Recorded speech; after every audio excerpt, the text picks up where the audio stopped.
ஞானமும் உண்டாவதாக என்ற வாழ்த்துதலோடு இந்த ஒரு நாளில் கூட தேவன் நம்மளை ஒரு சிலராக ஒன்று கூட்டி இன்றும் அவருடைய மாபெரும் சத்தியங்களை நம்மளுக்காக வெளிப்படுத்த இருக்கிறார். அதுக்கு அவருடைய குமாரர் மூலியமாக நாம் கோடான கோடி நன்றிகளையும் ஸ்வஸ்திரங்களையும் எடுத்துக்கொண்டு இன்றைய பாடத்துக்குள்ளாக நாம் கடந்து செல்வோம். இன்றைய பாடத்துக்கு ஆரம்பமாக நம்மதில் வெள்ளூரிலிருந்து வந்திருக்கும் நம்மளுடைய அன்பு சகோதரர் ஜோஷ்வா அவர்களை துவக்க ஜெபம் செய்யும்படி அன்போடு கேட்டுக்கொள்கிறோம்.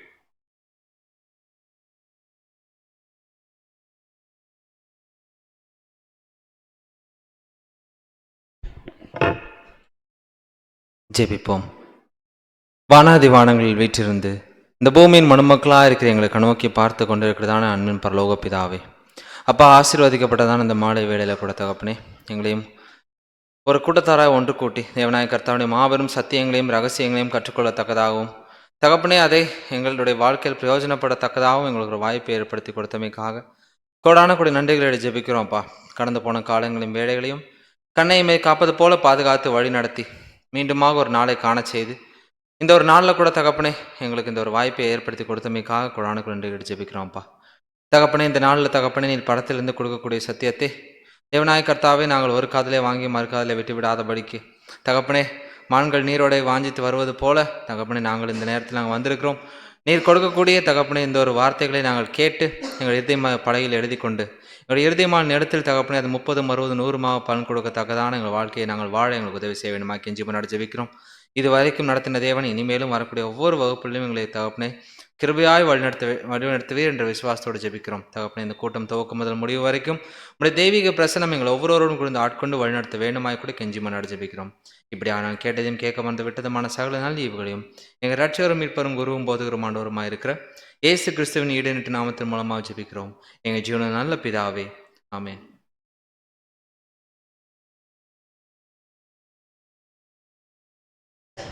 அன்பான சகோதர சகோதரிகளே, இன்றைய பாடத்துக்குள்ளாக போடுறதுக்கு முன்னாடி போன வாரம் என்ன பாடம் பார்த்தோங்க? ஆமாம், கிறிஸ்துவின் சபை அப்படின்ற ஒரு தலைப்பின் கீழாக 2 பாகமாக என்ன பண்ணோங்க, அந்த ஒரு பாடத்தை பார்த்தோம். கரெக்டுங்களா? ஸோ கிறிஸ்துவின் சபைனா என்ன? ஆமாம், நம்ம தான் அந்த கிறிஸ்துவின் சபை. நம்ம தான் என்ன பண்ணப்பட்டிருக்கோம் அப்படின்னா அதில் அழைக்கப்பட்டிருக்கிறோம். அடுத்தது தெரிந்து கொள்ளப்பட்ட அடுத்த நிலைமைக்கு போய் உண்மை உள்ளவர்களாக நம்மளுடைய மரண பரியந்தம் அந்த ஒரு வாழ்க்கையை வாழ வேண்டியவர்களாக இருக்கிறோம் அப்படின்னு சொல்லிட்டு நம்ம பார்த்தோம். ஸோ அதை தொடர்ந்து இன்னைக்கு என்ன ஒரு பாடம் பார்க்க போகிறோம் அப்படின்னு சொல்லிட்டு பார்த்தோம்னா, திரள் கூட்டம் அப்படின்ற ஒரு தலைப்பின் கீழாக என்ன பண்ண போகிறோம் அப்படின்னா ஒரு பாடத்தை பார்க்க இருக்கிறோம்.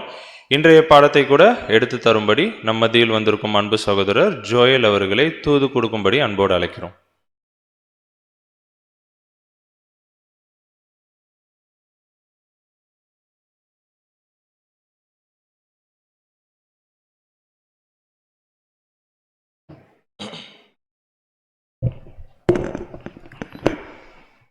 கிறிஸ்துவுக்குள்ளாக மிகவும் அன்பாய் அழைக்கப்பட்ட அன்புக்குரிய சகோதர சகோதரிகளே, இன்றும் ஒரு அருமையான ஒரு நாளை நம்முடைய தேவன் நமக்கு கூட்டி கொடுத்து இன்றைய தினத்திலுமே நாம் சில சத்திய பாடங்களை தியானிப்பதற்கு ஒரு சூழ்நிலையை தந்திருக்கிறார். அவருடைய குமாரன் மூலமாக நாம் துதியும் ஸ்தோத்திரத்தையும் கனத்தையும் எடுத்துக்கொண்டு இந்த ஒரு கூடைக்குள்ளாக நம்ம கடந்து செல்லலாம். இன்னைக்கு நம்ம பார்க்கக்கூடிய பாடத்தினுடைய தலைப்பு சகோதரர் சொன்ன விதமாக திரள் கூட்டம் அப்படிங்கிற ஒரு தலைப்பின் கீழாக நம்ம என்ன பண்ண போகிறோம் அப்படின்னா ஒரு சில சத்திய காரியங்களை நம்ம இன்னைக்கு ஆராய போகிறோம். அப்போது இந்த திரள் கூட்டம் அப்படிங்கிற பாடத்துக்கு போவதற்கு முன்னாடி ஒரு விஷயம் மட்டும் நம்ம ரிவைஸ் பண்ணிக்கலாம். கடந்த வாரம் நம்ம என்ன பண்ணோம் அப்படின்னா ஒரு 2 செஷனில் என்ன பண்ணோம் அப்படின்னா சில பாடங்களை தேவ செய்திகளை நம்ம கேட்டதனுடைய கன்க்ளூஷனில் என்ன ஒரு முடிவுக்குள்ளாக வந்தோம் அப்படின்னா கிறிஸ்துவின் சபை 1,44,000 பேர் அப்படிங்கிற ஒரு முடிவுக்குள்ளாக வந்தோம். அந்த 1,44,000 பேர் பரலோகம் போகக்கூடிய அந்த அழைப்புங்கிறது ஒரு குறிப்பிட்ட ஜாதிக்கு ஒரு குறிப்பிட்ட சந்ததிக்கு இல்லை, எல்லாருக்கும் அந்த அழைப்பு கொடுத்துருக்காரு காமனாக. அப்போ அந்த அழைப்பில் இன்னைக்கு மீட்டிங் வந்துட்டு இருக்கக்கூடிய நம்மளும் இன்னும் அநேகம் பேர்கள் இந்த ஒரு ஆவிக்குரிய ஓட்டத்துக்குள்ளாக போய் கொண்டு இருக்கிறாங்க இல்லைங்களா, அவங்களுக்கும் இந்த ஒரு அழைப்பு இருக்கு. இது ஒரு குறிப்பிட்ட ஜாதிக்கும் சந்ததிக்கும் அந்த அந்த மாதிரியான சாராருக்கு உண்டான ஒரு விஷயம் கிடையாது. இது ஒரு ஓப்பன் இன்வைட் அப்படிங்கிறத பார்த்தோம். பார்க்கும்பொழுது கூட என்ன ஒரு விஷயத்தையும் நம்ம புரிந்து கொண்டோம் வசனத்தின் அடிப்படையில் அப்படின்னா, சும்மாலாம் அந்த 1,44,000 பேரை என்ன பண்ணிட முடியாது, போயிட முடியாது. அதுக்குன்னு சில கேரக்டர்ஸ் காட்டணும், சில குண லட்சணங்களை நம்ம வெளிப்படுத்தக்கூடிய ஒரு பிள்ளைகளாக இருக்கணும், கிறிஸ்துவை பிரதிபலிக்கணும் அப்படிங்கிறத கடந்த வாரம் பாடத்தில் பார்த்தோம். சத்தியத்தையும் அறிவீர்கள், சத்தியம் உங்களை விடுதலையாக்கும் அப்படிங்கிற அந்த ஒரு அடிப்படையின் கீழாக இன்றுமே நாம் திரள் கூட்டம் அப்படிங்கிற விஷயத்தை பற்றி பார்க்கலாம். ஃபர்ஸ்ட் ஆஃப் ஆல், ஏன் பிரதர் நாங்கள் திரள் கூட்டம் பற்றி தெரிஞ்சுக்கணும் அப்படின்னு உங்கள் மத்தியில் ஒரு கேள்வி வருது அப்படின்னா, ஏன் இந்த பாடம் பார்க்கணும், திரள் கூட்டம் அப்படிங்கிறவங்களை பற்றின பாடம் நம்ம பார்க்கணும் அப்படின்னா, கிறிஸ்துவின் சபை அப்படிங்கிற ஒரு பாடம் பார்த்தோம் இல்லையா போன வாரம், அந்த பாடத்தோடைய வரக்கூடிய இது ஒரு கண்டினியூஷன். அதில் உள்ள சில கேரக்டர்ஸை நம்ம இங்கே பார்க்க போகிறோம். அது முழுமை பெறணும் அந்த பாடம் அப்படின்னா, இந்த திரள் கூட்டம் அப்படிங்கிற ஒரு பாடத்தையும் நாம் தெரிஞ்சுக்கிட்டா ஒரு கம்ப்ளீட்டான ஒரு ஐடியாக்குள்ளே நம்ம வரலாம். அதே நேரத்தில் திரள் கூட்டம் அப்படிங்கிற விஷயம் முதல்ல எங்கேருந்து இது வந்தது அப்படிங்கிறத நம்ம தெரிஞ்சுக்கணும் இல்லையா. ஒரு பேர் போட்டிருக்கோம் ஸ்லைடில், திரள் கூட்டம் அப்படின்னு ஒரு விஷயம் சொல்கிறோம். இன்னைக்கு பாடத்தினுடைய தலைப்பே திரள் கூட்டம் தான். அப்படின்னா இது வேதாகமத்தில் எங்கே சொல்லப்பட்டிருக்கு, யார் இந்த திரள் கூட்டம், என்ன அர்த்தம் இதற்கு அப்படிங்கிறத நம்ம இன்னைக்கு பார்க்கலாம். இயேசு கிறிஸ்துவனுடைய மரணத்திற்கு பின்பாடு அவருடைய சபையாகிய 1,44,000 பேருடைய அந்த செலெக்ஷன் இருக்கு இல்லைங்களா. ஸோ அது முடிஞ்சிருச்சா அப்படின்னு கேட்டிங்கன்னா, இன்னும் தொடர்ந்து நடைபெற்று கொண்டு வருது. நம்ம பார்த்தோம் இல்லைங்களா, 8 பில்லியனுக்கு மேலே இருக்கக்கூடிய மக்கள் தொகையில் இன்னுமே என்ன பூர்த்தி ஆகலைன்னு சொல்லி பார்த்தோம் அப்படின்னா, சபையுடைய அந்த ஒரு அழைப்பு பூர்த்தி ஆகலை. அப்போ இன்னும் அந்த அழைப்பு நடைபெற்று கொண்டு இருக்குங்கும் பொழுது, அந்த அழைப்புக்குள்ளாக தான் இன்னைக்கு நீங்களும் நானும் வந்திருக்கோம் அப்படிங்கிறத கடந்த வாரம் பாடத்தில் ரொம்ப கிளியராக பார்த்தோம். அப்போ போன வாரமே நம்ம பார்த்தோம் இல்லைங்களா, ஏன் 2000 வருஷத்துக்கு மேலாகியும் இன்னும் என்ன முழுமை பெறலை அப்படின்னா, இந்த 1,44,000 பேர் அப்படிங்கிற அந்த ஒரு எண்ணிக்கை என்ன ஆகலை, முழுமை பெற முடியல. ஏன் அப்படின்னா, கேரக்டர் அதற்கேற்ற குணலட்சணங்கள் இன்னும் என்ன பண்ணப்படலை அப்படின்னா கம்ப்ளீட்டாக காட்டப்படலை. ஆனால் ஒரு விஷயம் என்ன புரிஞ்சுக்கலாம் அப்படின்னா, வெறும் இந்த 1,44,000 பேர் மட்டும்தான் பரலோகத்தில் இருக்காங்களா அப்படின்னு உங்கள் முன்னாடி ஒரு கேள்வியை வச்சேன் அப்படின்னா, அதனுடைய பதில் என்ன அப்படின்னு சொல்லி பார்த்தீங்கன்னா, வெறும் இவர்கள் மட்டும் கிடையாது, இன்னொரு கொஞ்சம் பேர் இருக்காங்க.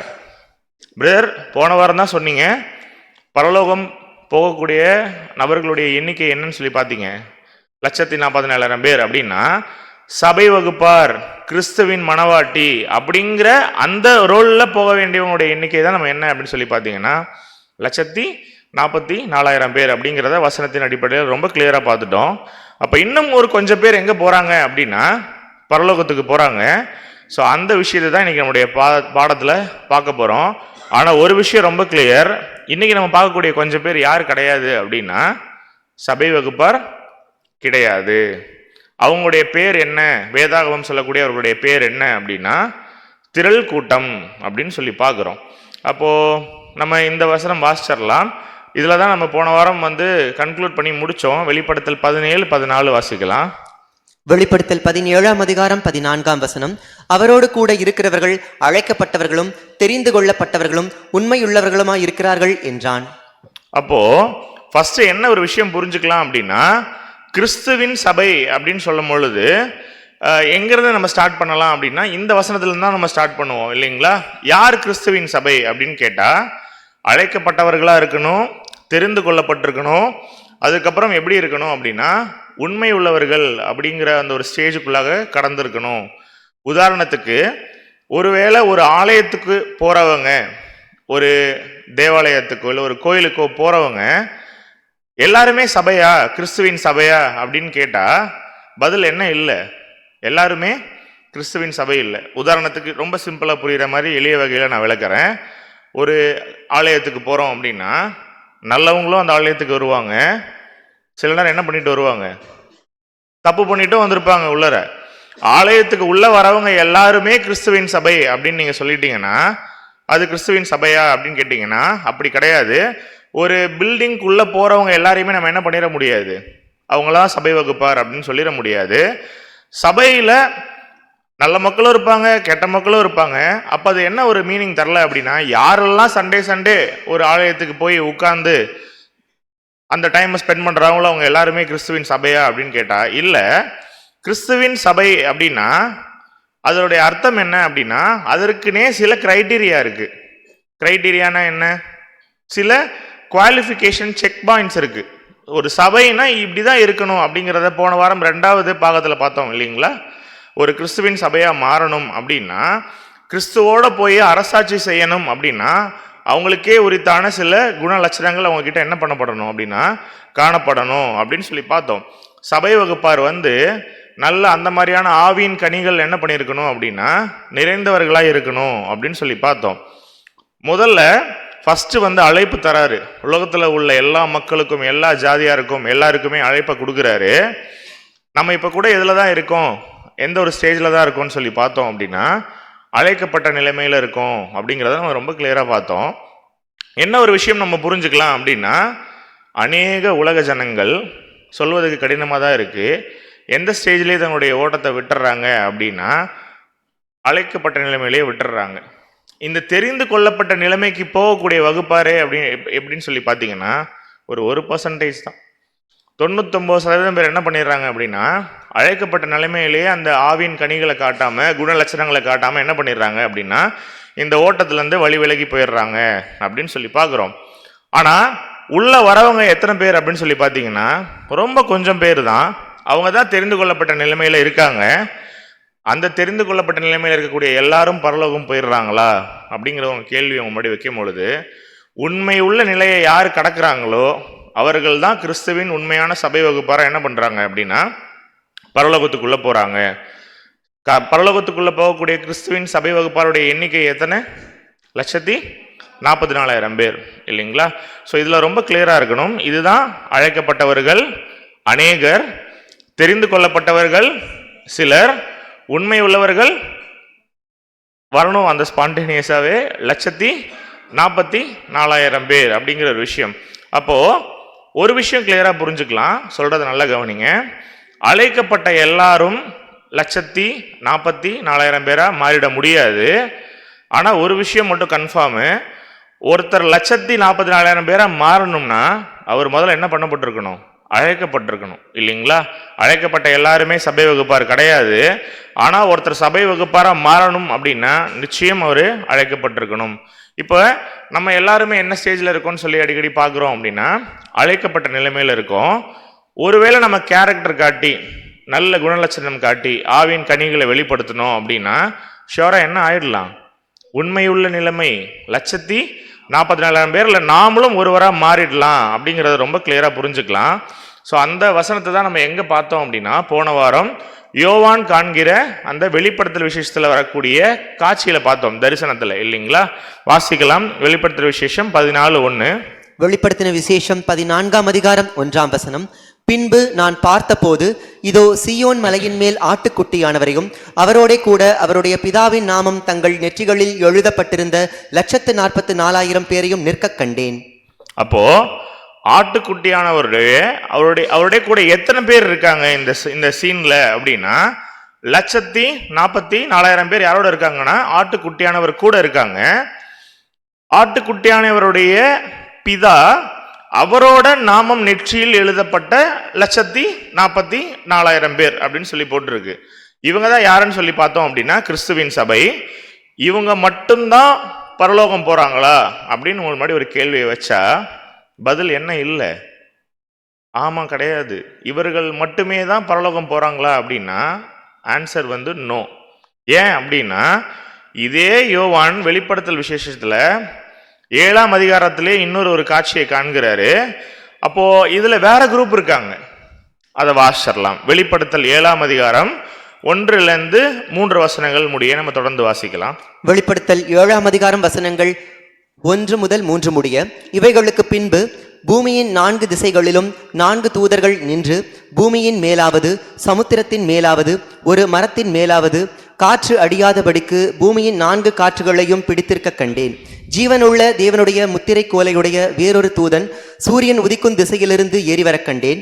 அவன் பூமியையும் சமுத்திரத்தையும் சேதப்படுத்துகிறதற்கு அதிகாரம் பெற்ற அந்த 4 தூதரையும் நோக்கி, இதெல்லாம் யோவான் காண்கிற காட்சி. அப்படியே தொடர்ந்து வாசிக்கலாம்.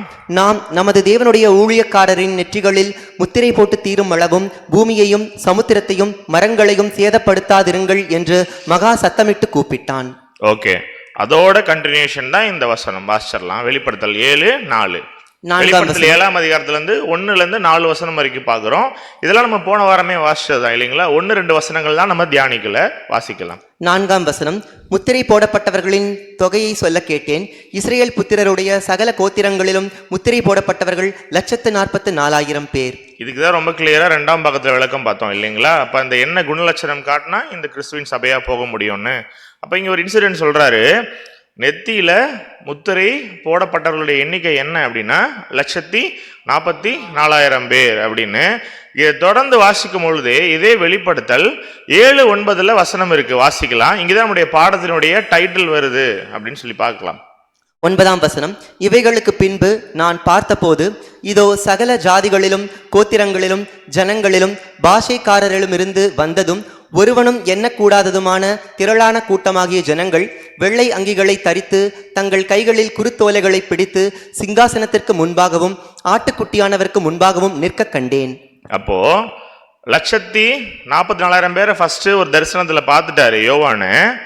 இன்னொரு தரிசனத்துல என்ன பார்க்கிறார் அப்படின்னா சகல ஜாதிகளிலும் இருந்து கோத்திரங்களிலும் இருந்து பாஷைக்காரர்களிலும் இருந்து பரலோகத்துக்கு வந்திருக்காங்க.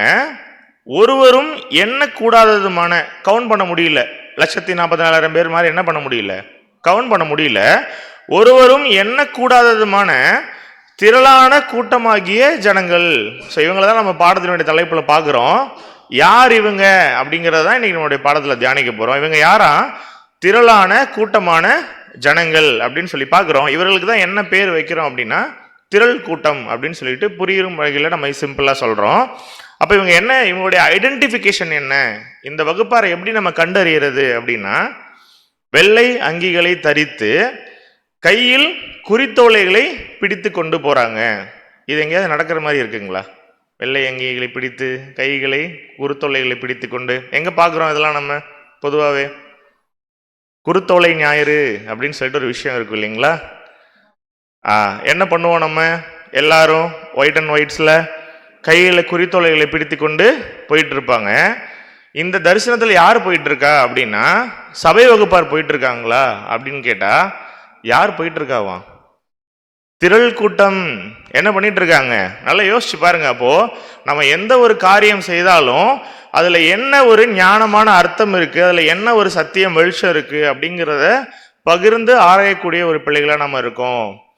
ஆதி காலத்துல இருந்து நிறைய விஷயங்கள் செஞ்சுட்டே வந்திருக்கலாம் நம்முடைய முன்னோர்களுடைய பழக்க வழக்கங்கள்ல. அதனுடைய அர்த்தங்கள் என்ன அப்படிங்கிறத புரிஞ்சுக்கணும் அன்புக்குரிய சகோதர சகோதரிகளே. அப்போ இது திரள் கூட்டம், இது சபை கிடையாது. ஆனா இந்த சூழ்நிலை இன்னுமே நிலவி கொண்டு வந்துட்டு இருக்கு. பிராக்டிக்கலா நம்முடைய லைஃப்ல அநேகம் பேர் என்ன பண்றோம் அப்படின்னா குருத்தொலை ஞாயிறுல குருத்தொலைகளை பிடித்து கொண்டு நம்ம போயிட்டு இருக்கோம் இல்லைங்களா? அப்போ கையில குருத்தொலைகளை பிடிச்சு கொண்டு இவங்க எங்க இருக்காங்க அப்படின்னா சிங்காசனத்திற்கு முன்பாக நிக்கிறாங்க. நல்லா கவனிங்க. இந்த கூட்டம் எங்க இல்லை அப்படின்னா சிங்காசனத்துல இல்லை. சிங்காசனத்துல இருக்கக்கூடிய ஆட்டுக்குட்டியானவரோட கூட இல்ல, சிங்காசனத்துக்கு முன்பாக இருக்காங்க அப்படின்னு சொல்லி பார்க்கிறோம். ஆனா இதுக்கு முன்னாடி ஒரு தரிசனம் பார்த்தோம் இல்லையா, யோவான் காண்கிற காட்சி. அதுல இந்த 144,000 பேர் எங்க இருந்தாங்க அப்படின்னா ஆட்டுக்குட்டியானவரோட கூட இருந்தாங்க அப்படின்னு சொல்லி வசனம் இருக்கும். சபை வகுப்பார் எங்க இருக்காங்க அப்படின்னா ஆட்டுக்குட்டியானவரோட கூட இருக்காங்க. இந்த திரள் கூட்டம் என்ன பண்ணுது அப்படின்னா அவர்களுக்கு முன்பாக இருக்காங்க அப்படின்னு சொல்லி பார்க்கிறோம். நல்லா யோசிச்சு பாருங்க. இயேசு கிறிஸ்துவோட 144,000 பேர், ஆனா இந்த கூட்டம் கிறிஸ்துவுக்கும் 144,000 பேருக்கும் முன்பாக இருக்காங்க அப்படின்னு சொல்லி பார்க்கிறோம். இப்படிதான் இருக்கும் அந்த ஒரு காட்சி. ஸோ என்ன அப்படின்னு சொல்லி பார்த்தீங்கன்னா ஐடென்டிஃபிகேஷன் என்ன அப்படின்னா வெள்ளை அங்கேயே போட்டிருக்காங்க, கையில் என்ன பிடிச்சிருக்காங்க, குறித்தொலைகளை பிடிச்சிருக்காங்க. இதுவும் பரலோக காட்சி தான். ஆனா இந்த கூட்டம் எங்க நிக்கல அப்படின்னு சொல்லி பார்த்தோம் அப்படின்னா சிங்காசனத்துல நிக்கல, சிங்காசனம் முன்பாக நிக்கிறாங்க. ஏன் அப்படின்னா 144,000 பேர்ல ஒருவரா ஆகலை இவங்க, ஆனா பரலோகம் வந்துட்டாங்க. அதுவும் எப்படி இருக்காங்க அப்படின்னா எண்ணக்கூடாதமான திரளான கூட்டமா இருக்காங்க அப்படின்னு சொல்லி பார்க்குறோம். ஏன் பிரதர், என்ன காரணம்? இவர்களும் பரலோகம் வந்துட்டாங்க, ஆனா இவங்க ஆட்டுக்குட்டியானவரோட கூட இல்லை சிங்காசனத்துல, அவருக்கு முன்பாக இருக்காங்க. ஆனா எங்க வந்திருக்காங்க? இவங்க பரலோகம் வந்துட்டாங்க இல்லைங்களா?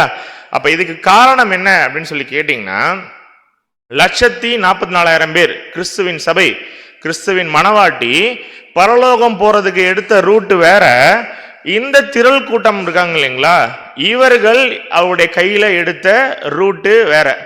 உதாரணத்துக்கு இப்ப சென்னையிலேருந்து காஞ்சிபுரம் வரணும் அப்படின்னா ஸ்ரீபெரும்புதூர் வழியாகவும் வரலாம், இப்படியும் வரலாம்.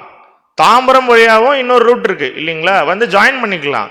அப்போ ஒரே பிளேஸ்க்கு 2 சாரார் வராங்க. ஆனா இந்த 2 சாரார் எடுத்த ரூட் எப்படி இருக்கு அப்படின்னு சொல்லி பாத்தீங்கன்னா வித்தியாசமான ரூட் இருக்கு, ஆனா டிஃபரன்ஸ் இருக்கு. ஒருத்தவங்க எங்க நிக்கிறாங்க? சிங்காசனத்துல ஆட்டுக்குட்டியானவர் கூட நிக்கிறாங்க. இன்னொரு சாரார் எங்க நிக்கிறாங்க அப்படின்னா அவர்களுக்கு முன்பாக வெள்ளை அங்கிகளை தரித்து குறித்தோலைகளை பிடித்து கொண்டு நிக்கிறாங்க அப்படிங்கிறத பாக்குறோம். அப்போ என்ன ட்ரெஸ் போட்டிருக்காங்கன்றதெல்லாம் நம்ம இங்க ஒரு அடையாளத்துக்காக நம்ம சொல்றோம். வெளிப்படுத்தல் 7, 13, 14 வாசிக்கலாம். வசனங்கள் 13 மற்றும் 14. அப்பொழுது மூப்பர்களில் ஒருவன் என்னை நோக்கி, வெள்ளை அங்கிகளை தரித்திருக்கிற இவர்கள் யார்? எங்கே இருந்து வந்தார்கள் என்று கேட்டான். இதானே நம்ம மைண்ட்ல இருக்கக்கூடிய கேள்வியே. திரளான கூட்டம்னு சொல்றீங்க, பரலோகம் வந்துட்டாங்கன்னு சொல்றீங்க, வேற ரூட் எடுத்து வந்திருக்காங்கன்னு சொல்றீங்க, இப்ப இவங்க யாரு அப்படிங்கிறத கேட்கும் பொழுது வாசிக்கலாம். 14ஆம் வசனம். அதற்கு நான், ஆண்டவனே, அது உமக்கே தெரியும் என்றேன். அப்பொழுது அவன், இவர்கள் மிகுந்த உபத்திரவத்திலிருந்து வந்தவர்கள், இவர்கள் தங்கள் அங்கிகளை ஆட்டுக்குட்டியானவருடைய ரத்தத்திலே தோய்த்து வெளுத்தவர்கள். அப்போ இந்த அங்கிகள் போட்ட இவர்கள் யாரு அப்படின்னு ஒரு கேள்வியை வச்சா எங்கே இருந்து வந்திருக்காங்க அப்படின்னு கேட்கும் பொழுது, ஆனா ஒரு விஷயம் கிளியரு, இவங்க பூமியிலிருந்து சபை வகுப்பார போல வரல, இங்க வேற ஒரு ரூட்ல வந்திருக்காங்க. என்ன அப்படின்னா மிகுந்த உபத்திரவத்திலிருந்து வந்தவர்கள். அப்போ அங்கிகள் கொடுக்கப்பட்டிருக்கு, அந்த அங்கிகள் கரையாகி இருக்கு. நல்லா கவனிக்கணும், இவர்களுக்கும் அங்கிகள் கொடுக்கப்பட்டிருக்கு. அங்கிகள் ஆனா என்ன இருக்கு அப்படின்னா கரையாகி இருக்கு. அந்த அங்கி, அந்த ட்ரெஸ் என்ன பண்றாங்க அப்படின்னா வாஷ் பண்றாங்க. எதுல வாஷ் பண்ணிருப்பாங்க? வாஷிங் மிஷின் இல்லையா? எதுல பண்ணிருக்காங்க? ஆக்சுவலி அவங்க ரத்தத்துல பண்ணிருக்காங்க. அதான் வசனம் ரொம்ப கிளியரா சொல்லுது, ஆட்டுக்குட்டியானவருடைய ரத்தத்துல துவைத்து வெளுக்கக்கூடிய அந்த ஒரு ப்ராசஸ்க்குள்ள போயிட்டு வந்திருக்காங்க, அந்த ஒரு சூழ்நிலைக்குள்ள போயிட்டு வந்திருக்காங்க. அதற்கு பேர் தான் உபத்திரவத்திலிருந்து வந்தவர்கள். அப்ப யோசிச்சு பாருங்க, சபை வகுப்பார் 1,44,000 பேர் எது வழியா வரல அப்படின்னா உபத்திரவத்தின் மூலமாக பரலோகம் வரல, அழைக்கப்பட்டு தெரிந்து கொள்ளப்பட்டு உண்மை உள்ள நிலையை தாண்டி தான் யார் வந்திருக்கா அப்படின்னா கிறிஸ்துவின் சபை வந்திருக்காங்க. ஆனா இந்த திரள் கூட்டம் என்ன பண்ணிருக்காங்க அப்படின்னா உபத்திரவம் அப்படிங்கிற அந்த ஒரு ரூட் வழியா அங்கிகளை துவைத்து வெளுத்து என்ன வந்திருக்காங்க அப்படின்னா பரலோகத்துக்கு வந்திருக்காங்க.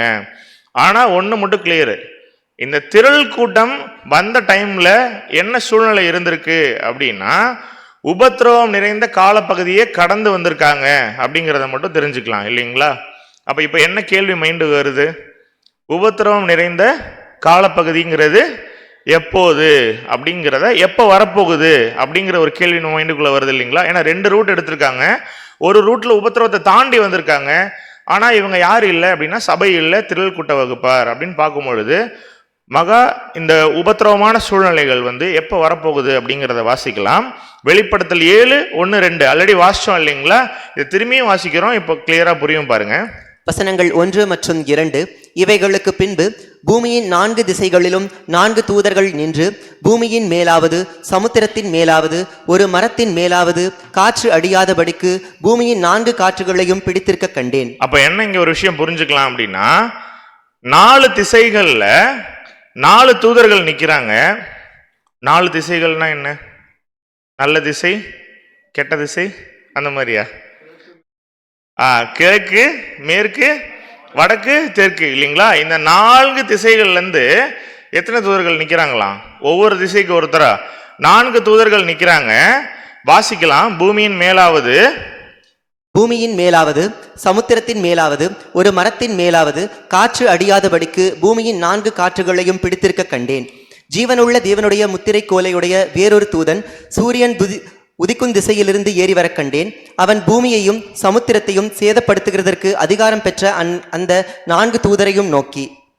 அப்போ என்ன ஒரு விஷயம் நம்ம புரிஞ்சுக்கலாம் அப்படின்னா, 4 தூதர்கள் 4 டைரக்ஷன்ல 4 காற்றுகளை என்ன பண்றாங்க அப்படின்னா பூமியின் மேல அடிக்காம என்ன பண்ணிட்டு இருக்காங்க அப்படின்னா புடிச்சிட்டு இருக்காங்க. அந்த சூழ்நிலையில 4 காற்றுகளையும் இந்த 4 தூதர்கள் இப்படி ரிலீஸ் பண்ணா என்ன ஆகும் அப்படின்னு சொல்லி பாத்தீங்கன்னா, இதெல்லாம் நம்ம புரிஞ்சுக்கணும் அப்படின்னா இதெல்லாம் லிட்டரலான மீனிங் கிடையாது. நேராக படிச்சா என்ன ஒரு அர்த்தம் தருதோ அதே போல மீனிங் கிடையாது. இதெல்லாம் எழுதப்பட்டது அடையாள பாஷையில அப்படின்னு சொல்லி பார்க்குறோம். ஸோ ஒருவேளை தேவனுக்கு சித்தம் இருந்தால் ஃபியூச்சர்ல என்ன பண்ணலாம் அப்படின்னா இந்த ரெவலேஷன் புக்கை நம்ம ஒரு கண்டினியூஸ் ஸ்டடியாக கூட நம்ம கம்ப்ளீட்டாக படிக்கலாம். ரொம்ப ஒரு இன்ட்ரெஸ்டிங்கான பகுதி. நம்ம நிறைய டைம் புரியலை அப்படின்னு சொல்கிறோம். ஏன் அப்படின்னா அதை எப்படி படிக்கணும் அப்படிங்கிற அந்த ஒரு மெத்தடை நம்ம தவறாக கையாளும் பொழுது என்ன ஆகாது அப்படின்னா அர்த்தங்கள் நமக்கு புரியாமல் போகுது. இப்போ கேள்வி என்ன அப்படின்னா, அந்த 4 தூதர்கள் இந்த 4 காற்றை ரிலீஸ் பண்ணால் என்ன ஆகும் அப்படின்னு சொல்லி கேட்குறோம். அப்போ பொதுவாகவே ஒரு காற்று ஒரு சைடு டைரக்ஷன்லேருந்து அடிக்குது அப்படின்னா எப்படி இருக்கும்? விண்டு ஃப்ளோ இப்படி போகுது அப்படின்னா இந்த சைட்லேருந்து தான் காற்று அடிக்கும். 4 சைட்லேருந்தும் காற்று அடிக்கும் பொழுது எப்படி இருக்கும் அப்படின்னு சொல்லி பார்த்தீங்கன்னா ஒரு சுழல் காற்று போல உருவாகும் இல்லைங்களா? 4 டைரக்ஷன்லேருந்து காற்று அடிக்கும் போது என்ன ஆகும் அப்படின்னா ஒரு சுழல் காற்று போல உருவாகும். அந்த சுழல் காற்று போல கன்வெர்ட் ஆகக்கூடிய விஷயம்தான் இவர்கள் மிகுந்த உபத்திரவத்திலிருந்து வந்தவர்கள் அப்படிங்கிற ஒரு அடையாளத்துல இந்த வசனம் குறிப்பிடுது. உபத்திரவம் இந்த வசனத்தை பொறுத்த வரைக்கும் இன்னும் வரல. ஏன் அப்படின்னா உபத்திரவம் உருவாக்குற அந்த காற்றை தூதர்கள் என்ன பண்ணல அப்படின்னா இன்னும் ரிலீஸ் பண்ணல, பிடிச்சிட்டு இருக்காங்க இன்னுமே. 2வது வசனத்துல என்ன சொல்லியிருக்காங்க அப்படின்னா அந்த 4 தூதர்களும் பூமியை சேதப்படுத்த அவங்களுக்கு என்ன இருக்கான்? பெர்மிஷன் இருக்கு, அதிகாரம் இருக்கு. ஆனாலும் ஏதோ ஒரு காரணத்துக்காக என்ன பண்றாங்க அப்படின்னா அந்த காற்றை விடாம பிடிச்சிட்டு இருக்காங்க. அவங்க அந்த காற்றை விட்டுட்டா என்ன ஸ்டார்ட் ஆயிடும் அப்படின்னா உபத்திரவம் ஸ்டார்ட் ஆயிடும். இந்த உபத்திரவத்தின் வழியாக தான் யார் வந்தாங்கன்னு சொல்லி பார்க்குறோம் அப்படின்னா இந்த திரள் கூட்டம் கடந்து வந்திருக்காங்கன்னு சொல்லி பார்க்குறோம். அப்போ எப்போ வரைக்கும் இந்த தூதர்கள் இந்த 4 காற்றை பிடிச்சிட்டு இருக்க போறாங்க அப்படின்னா அடுத்த வசனத்திலேயே நமக்கு பதில் இருக்கு. வாசிக்கலாம். வெளிப்படுத்தல் 7:3. 3ஆம் வசனம். நாம் நமது தேவனுடைய ஊழியக்காரரின் நெற்றிகளில் முத்திரை போட்டு தீருமளவும் பூமியையும் சமுத்திரத்தையும் மரங்களையும் சேதப்படுத்தாதிருங்கள் என்று மகா சத்தமிட்டு கூப்பிட்டான். ரொம்ப கிளியரா புரியுதா? போன வாரம் கூட இந்த வசனங்கள்லாம் நம்ம கையாண்டிருப்போம், படிச்சிருக்கோம். ஆனால் டீட்டெயில்டா பார்க்கல. நம்ம கேட்ட கேள்விக்கு பதில் என்ன இருக்கு அப்படின்னா இந்த வசனத்துல ரொம்ப கிளியரா இருக்கு. தேவனுடைய ஊழியக்காரங்கன்னு சில பேர் இருக்காங்க. அவருடைய நெற்றியில என்ன பண்ணப்படணும் அப்படின்னா முத்திரை போடப்படணும். சபை பாடத்திலே பார்த்தோம் இல்லைங்களா? பிதாவின் நாமம் நெற்றிகளில் முத்திரை போடப்பட்டிருக்கணும். அப்போ அந்த சபை வகுப்பார் 144,000 பேர் பூமியிலிருந்து செலக்ட் ஆகிற வரைக்கும் இந்த 4 தூதர்கள் என்ன பண்ண மாட்டாங்க அப்படின்னு சொல்லி பார்த்தீங்கன்னா பூமியை சேதப்படுத்தக்கூடிய அந்த ஒரு விஷயத்தை செய்ய மாட்டாங்க. 4 காற்றுகளையும் என்ன பண்ண மாட்டாங்க அப்படின்னா விட மாட்டாங்க. ஏன்? எதற்காக? கிறிஸ்துவின் சபையாகிய மணவாட்டி வகுப்பாராகிய அந்த 144,000 பேர் என்ன பண்ணப்படணும்? நெத்தியில முத்திரை போடப்பட்டு எடுத்துக்கொள்ளப்படணும் அப்படின்னு சொல்லி பார்க்கிறோம். அப்ப ஏன் இன்னும் இவர்கள் இந்த காற்றை விடலை அப்படின்னா நெத்தியில முத்திரை போடப்பட்டாச்சா? போடப்பட்டா நம்ம ஏன் இங்க உட்காந்து இந்த கிளாஸ்லாம் கேட்கிறோம் இல்லைங்களா? அதுல ஒருவரா ஆகிறதுக்காக தான் நம்ம என்ன பண்ணிட்டு இருக்கோம் அப்படின்னா குணலட்சணத்தை காட்ட ஆவின் கனிகளை வெளிப்படுத்துறதுக்காக நாம ஓடிட்டு இருக்கோம் கிறிஸ்துவின் சபையா மாறணும்னு. அப்ப இந்த இன்சிடென்ட் என்ன ஆகல, இன்னுமே நடக்கல. நம்ம தீர்க்க தரிசனங்களை பார்த்துட்டு இருக்கோம்னு சொல்லி பார்க்கிறோம். அப்போ இதுதான் அடுத்த வசனம் ரொம்ப கிளியரா சொல்லுது. வெளிப்படுத்தல் 7:4 வாசிக்கலாம். 4ஆம் வசனம். முத்திரை போடப்பட்டவர்களின் தொகையை சொல்ல கேட்டேன். இஸ்ரேல் புத்திரருடைய சகல கோத்திரங்களிலும் முத்திரை போடப்பட்டவர்கள் 144,000 பேர். அப்ப இந்த வசனம் பார்த்தோம் இல்லைங்களா? முத்திரை போடப்பட்டவர்களின் தொகையை சொல்ல கேட்டேன். இஸ்ரேல் புத்திரருடைய சகல கோத்திரங்களிலும் முத்திரை போடப்பட்டவர்கள் எத்தனை பேர்? 144,000 பேர். அப்ப தங்களுடைய வாழ்க்கையை கிறிஸ்துவுக்கு பிரியமாக வாழ்ந்து முடிச்சுட்டு பரலோகம் போற ஒரு சூழ்நிலையில யார் இருப்பாங்க அப்படின்னா இந்த 144,000 பேர் இருப்பாங்க. இந்த 4 தூதர்களையும் காற்றை விட்டுருவாங்க.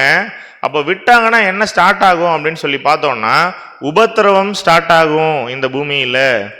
இந்த உபத்திரவத்துல சபை இருக்குமா? வசனம் என்ன கிளியரா சொல்லுது? 4 தூதர்களும் காத்தை ஏன் விடல அப்படின்னா, சபை நெத்தியில முத்திரை போடப்பட்டு என்ன பண்ணணும்? பரலோகத்துக்கு எடுத்துக்கொள்ளப்படணும் இல்லைங்களா? அப்போ அது வரைக்கும் என்ன ஸ்டார்ட் ஆகாது அப்படின்னா, உபத்திரவம் ஸ்டார்ட் ஆகாது. பிரதர், நீங்க பாட்டுக்கு ஞாயிற்றுக்கிழமை சாயங்காலம் கிளாஸ் வச்சு இது மாதிரி ஏதாவது சொல்லிட்டு இருந்தீங்க அப்படின்னா நாங்க எப்படி பிரதர் நம்புறது? அப்ப இதுக்கு எங்களுக்கு என்ன கேட்கணும் நீங்க அப்படின்னா, இந்த ஒரு கான்செப்டுக்கு வசனம் இருக்கா அப்படின்னு சொல்லி கேட்கணும்.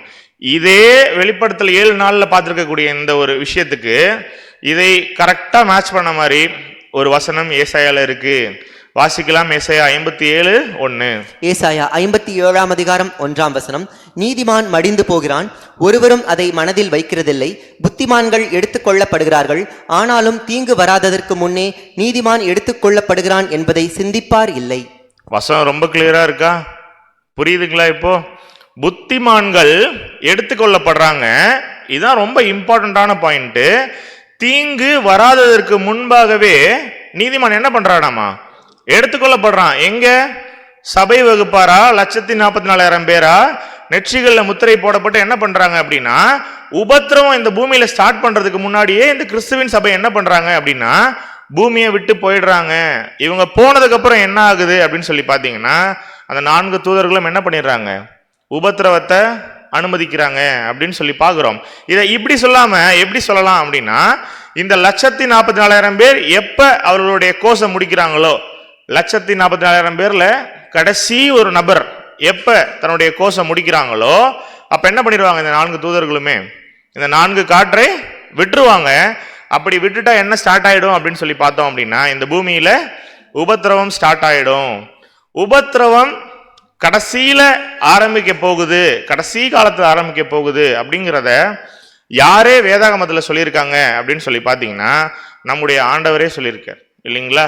எங்க சொல்லியிருக்காரு அப்படின்னா, சீஷர்கள் என்ன பண்றாங்க அப்படின்னா, நம்முடைய ரட்சகர்கிட்ட வந்து என்ன பண்றாங்க அப்படின்னா, கேள்விகளா இதை கேட்கிறாங்க. கூடவே பிரயாணம் பண்ணும்பொழுது அவங்களுக்கு இந்த கேள்வி வந்திருக்குமா இல்லைங்களா? நமக்கு தோணுதா இல்லைங்களா மைண்ட்ல? இந்த உலகத்தினுடைய கடைசி காலத்துல வாழ்றோம் அப்படின்னு நம்ம சொல்றோம். எதுதான் பிரதர் கடைசி காலம்? இதெல்லாம் எப்பதான் சம்பவிக்கும்? இந்த கியூரியாசிட்டி நமக்கு இப்ப இருக்கு. அப்ப கிறிஸ்து கூடவே இருந்திருக்கார் அப்படிங்கும் பொழுது அவர்கிட்ட கேட்டா பதில் கிடைக்கும் இல்லையா? கேட்காம விட்டுருப்பாங்களா அப்படின்னா, அவருடைய முதலாம் வருகையிலே இந்த ஒரு கேள்வியை வைக்கிறாங்க. ரொம்ப கிளியரா கொஸ்டின் கேட்கிறாங்க. அதை வாசிக்கலாம். மத்தேயு 24:3. மத்தேயு 24ஆம் அதிகாரம் 3ஆம் வசனம். பின்பு அவர் ஒலிவமலையின் மேல் உட்கார்ந்திருக்கையில் சீஷர்கள் அவரிடத்தில் தனித்து வந்து, இவைகள் எப்பொழுது சம்பவிக்கும்? உம்முடைய வருகைக்கும் உலகத்தின் முடிவுக்கும் அடையாளம் என்ன? எங்களுக்கு சொல்ல வேண்டும் என்றார்கள். எவ்வளோ கிளவரா கேட்கிறாங்கன்றத பாருங்க கேள்வி. அவர் ஒலிவமலையில இருக்காரு, உட்கார்ந்துருக்கும் பொழுது அவரிடத்தில் தனித்து வந்து, இதெல்லாம் எப்ப சம்பவிக்கும்? உம்முடைய வருகைக்கும். வருகைக்கும்னா எத்தனாவது வருகை? 4வது வருகைங்களா? 2ஆம் வருகை. ரொம்ப கிளியர்.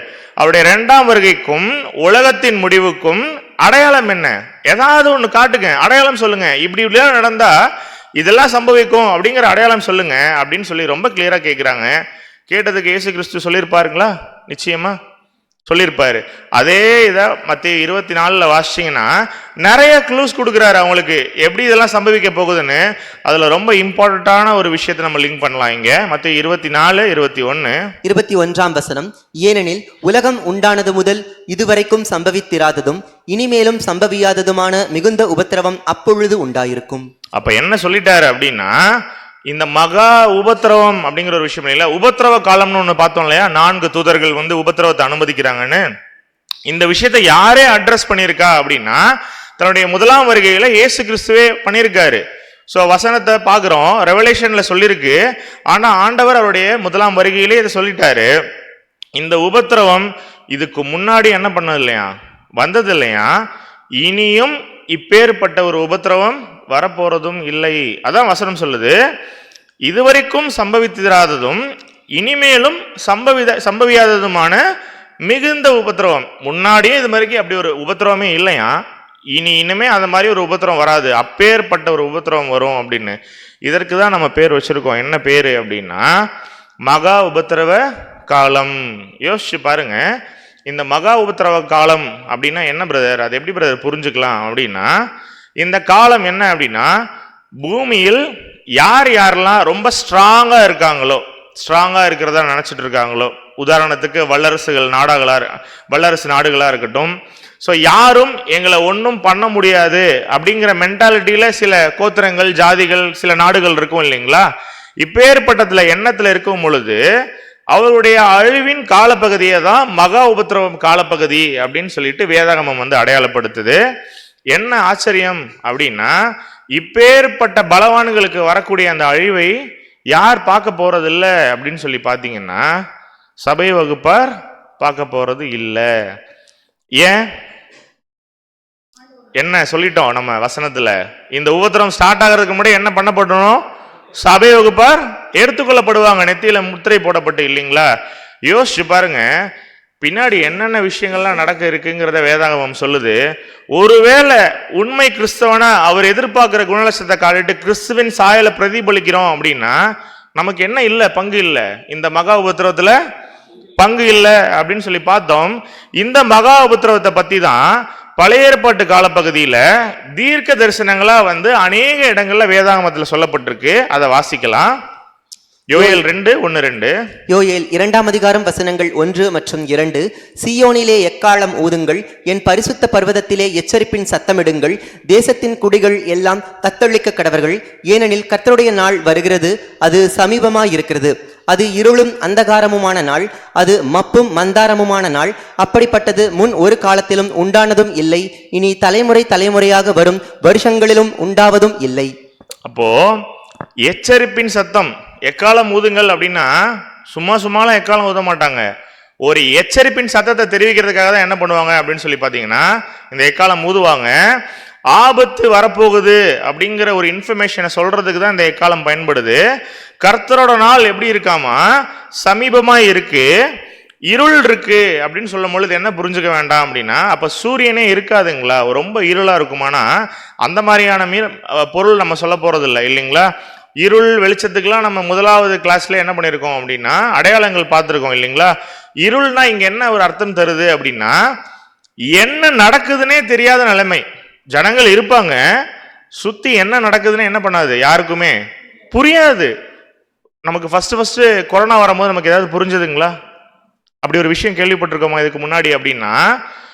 பல நூற்றாண்டுகளுக்கு முன்பாக இது மாதிரி சில கொடிய கொள்ளை நோய்கள் உலகத்தை அட்டாக் பண்ணியிருக்கு, அநேகம் பேர் மரிச்சிருக்காங்க.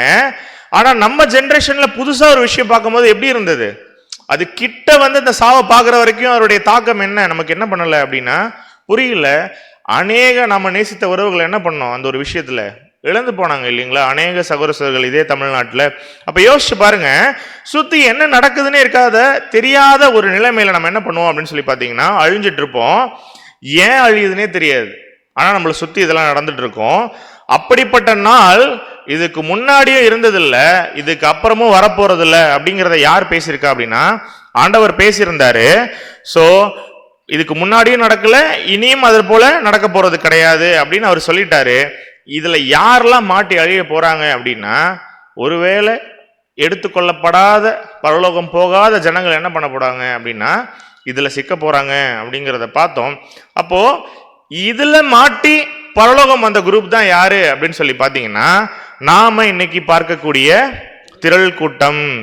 இதே வசனத்தை யாரும் பழைய ஏற்பாட்டு கால பகுதியில் டச் பண்றாங்க அப்படின்னா செப்பனியா தீர்க்கதரிசியும் சொல்றாரு. வாசிக்கலாம். செப்பனியா 1:14-15, அப்புறம் 16-17 கூட வாசிக்கலாம். செப்பனியா 1ஆம் அதிகாரம் வசனங்கள் 14 மற்றும் 15.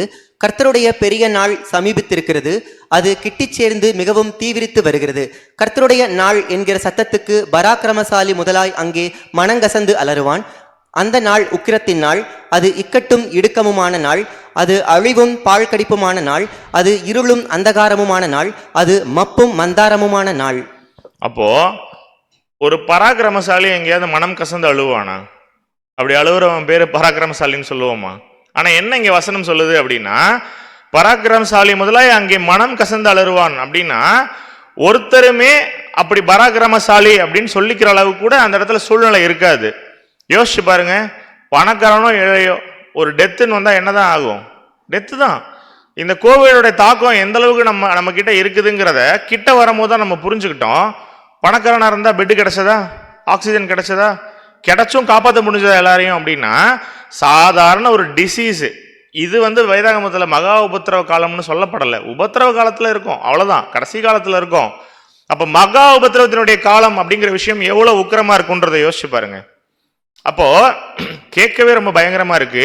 இதுதான் யோயேலும் சொல்லியிருந்தாரு அப்படிங்கிறத போன வசனத்துல பார்த்தோம். தொடர்ந்து வாசிக்கலாம் 16-17 வசனங்கள். வசனங்கள் 16 மற்றும் 17. அது அரணிப்பான நகரங்களுக்கும் உயரமான கொத்தளங்களுக்கும் விரோதமாக எக்காலம் ஊதுகிறதும் ஆர்ப்பரிக்கிறதுமான நாள். மனுஷர் கர்த்தருக்கு விரோதமாக பாவம் செய்தபடியால் அவர்கள் குருடரை போல் நடக்கும்படி நான் அவர்களை வருத்தப்படுத்துவேன். அவர்கள் இரத்தம் புழுதியைப் போல் சொரியப்படும், அவர்கள் மாம்சம் எருவை போல் கிடக்கும். அப்போ அரணிப்பான நகரத்துக்கு அகெயின்ஸ்டா இந்த மாதிரியான விஷயங்கள் நடக்குது. இதெல்லாம் ஏன் பிரதர் நடக்குது? இவ்வளோ கஷ்டமான ஒரு சூழ்நிலை இருக்கே, வசனம் இப்படி சொல்லுதே செப்பனியா ஏன் இதெல்லாம் நடக்குது அப்படிங்கிற ஒரு கேள்வி உங்கள் முன்னாடி வச்சா, மனுஷர் கர்த்தருக்கு விரோதமாக அநேக பாவங்களை செய்யக்கூடிய ஒரு சூழ்நிலை என்ன நடக்குது அப்படின்னு சொல்லி பார்த்தீங்கன்னா, இந்த காலத்தினுடைய பேரை என்ன பேராயிடுச்சு அப்படின்னா மகா உபத்திரவ காலம் அப்படிங்கிற ஒரு சூழ்நிலை வந்தாச்சு. ஏன் இந்த காலம் இன்னும் வரல அப்படின்னா, இன்னும் கொடிய நாட்களை நம்ம பார்க்க இருக்கிறோம். அப்படிதான் தீர்க்க தரிசனங்கள் சொல்லுது. ஆன்சர் கரெக்டா சொல்லணும் அப்படின்னா, இன்னும் கிறிஸ்துவின் சபையார் நெற்றியில முத்திரை போடப்படல. அப்ப எத்தனை பேர் நெத்தியில முத்திரை போட்டா இந்த விஷயம் முடிஞ்சிடும், இந்த விஷயம் ஸ்டார்ட் ஆயிடும் அப்படின்னா, முத்திரை போட்டு முடிச்சதுக்கு அப்புறம் தான் உபத்திரவம் ஸ்டார்ட் ஆகும் அப்படிங்கிறத கிளியரா பார்த்துட்டோம். 4 தூதர்கள் 4 காற்றுகளை விட்ட உடனே என்ன ஆயிடும் அப்படின்னா, இந்த ஒரு மகா உபத்திரவமான காலப்பகுதி ஸ்டார்ட் ஆயிடும். அந்த 4 காற்றுகளும் என்ன அர்த்தத்தை குறிக்குது அப்படின்னா நோட் பண்ணிக்கலாம். இந்த 4 காற்றுகளும் 4 அமைப்புகளை குறிக்கதா இருக்கு. அன்புக்குரிய சகோதர சகோதரிகளே, என்ன பிரதர் அந்த 4 அமைப்புகள் அப்படின்னா, அரசியல், பொருளாதாரம், சமுதாயம், மதம். இந்த 4 காற்றுகளை என்ன நம்ம அடையாள பாஷையில் நம்ம எப்படி பார்க்கிறோம் அப்படின்னா, அரசியல், பொருளாதாரம், சமுதாயம், மதம். நல்லா யோசிச்சு பாருங்க. இந்த 4 அடிப்படையாக கொண்டுதான் இன்னைக்கு அனைத்து உலக அமைப்புகளும் என்ன பண்ணிட்டு இருக்கு அப்படின்னா இயங்கிட்டு இருக்கு. இந்த 4மே இல்லைன்னா அது ஒரு நாடே கிடையாது, அது ஒரு பராக்கிரமமே கிடையாது, அது ஒரு அரணிப்பான ஒரு இடமே கிடையாது அப்படின்னு சொல்லி பார்க்கிறோம். எந்த நாடா எடுத்துக்கிட்டாலும் இந்த 4 விஷயம் என்ன அதுக்கு அடித்தளமா இருக்குன்னு சொல்லி பார்க்கிறோம். அப்போ இதுதான் டெஸ்ட்ராய் ஆக போகுது அப்படின்னு சொல்லி பார்க்கிறோம். இந்த 4 காற்றுகளை விடுறாரு, ரிலீஸ் பண்றாரு அந்த 4 தூதர்களும் அப்படின்னா இந்த விஷயத்தை தான் நம்ம பார்க்கிறோம். ஆனா ஒரு விஷயம் என்ன அப்படின்னா, இப்போ நமக்கு அந்த பகுதி வேண்டாம். ஏன் அப்படின்னா, நம்ம எந்த ஒரு ஆன்சரை நோக்கி போயிட்டு இருக்கோம் அப்படின்னா, இந்த 4 காற்றுகளை பத்தி ஆராய்ச்சி பண்ணக்கூடிய ஒரு விஷயத்துக்காக போகல. எப்போ இதெல்லாம் ஸ்டார்ட் ஆகும் அப்படிங்கிற விஷயத்தை தேடி தான் போனோம். என்ன அந்த மகா உபத்திரவம் அப்படிங்கிறத தேடி தான் போயிருக்கோம். இந்த மகா உபத்திரவத்தை நாள் ஸ்டார்ட் ஆகிறப்போ கிறிஸ்துவின் சபை எங்க இருக்கும்? பரலோகம் இருக்கும். ரொம்ப கிளியரா இருங்க அந்த பாயிண்ட்ல. ஸோ பரலோகத்தில் இருப்பாங்க. அவரோட என்ன பண்ணிட்டு இருப்பாங்க இந்த 1,40,000 பேர்? இந்த உபத்திரவம் ஸ்டார்ட் ஆகிறதுக்கு முன்னாடி, ஸ்டார்ட் ஆகிற டைம்ல பரலோகம் போயிட்டாங்கன்னு சொல்றோம். அவங்க போயிட்டாங்கன்னா ஸ்டார்ட் ஆயிடும் அப்படிங்கிறத கிளியரா இருக்கும். என்ன பண்ணிட்டு இருப்பாங்க அப்படின்னா வாசிக்கலாம். வெளிப்படுத்தல் 20:6. வெளிப்படுத்தல் 20ஆம் அதிகாரம் 6ஆம் வசனம். முதலாம் உயிர்த்தெழுதலுக்கு பங்குள்ளவன் பாக்கியவானும் பரிசுத்தவானுமாய் இருக்கிறான். இவர்கள் மேல் 2ஆம் மரணத்திற்கு அதிகாரம் இல்லை. இவர்கள் தேவனுக்கும் கிறிஸ்துவுக்கும் முன்பாக ஆசாரியராய் இருந்து அவரோட கூட 1000 வருஷம் அரசாளுவார்கள். ரொம்ப முக்கியமான டாக்டரின் இதெல்லாம். 2ஆம் மரணம் அப்படிங்கிற ஒரு விஷயம் இருக்கு. கர்த்தருக்கு சித்தமானால் வரக்கூடிய நாட்கள் என்ன பண்ணலாம், இந்த மாதிரி முக்கியமான பாடங்கள்லாம் நம்ம தவறாமல் கேட்கலாம். ஏன்னா இதெல்லாம் நமக்கு சில நேரங்கள் என்ன பண்ணாது அப்படின்னா, படிக்கும் பொழுது அதனுடைய டீப்பான மீனிங்ஸ் நமக்கு புரியாம போயிருக்கிறது வாய்ப்புகள் உண்டு. அப்ப அதை கிளியரா பின்னாடி பார்க்கலாம்.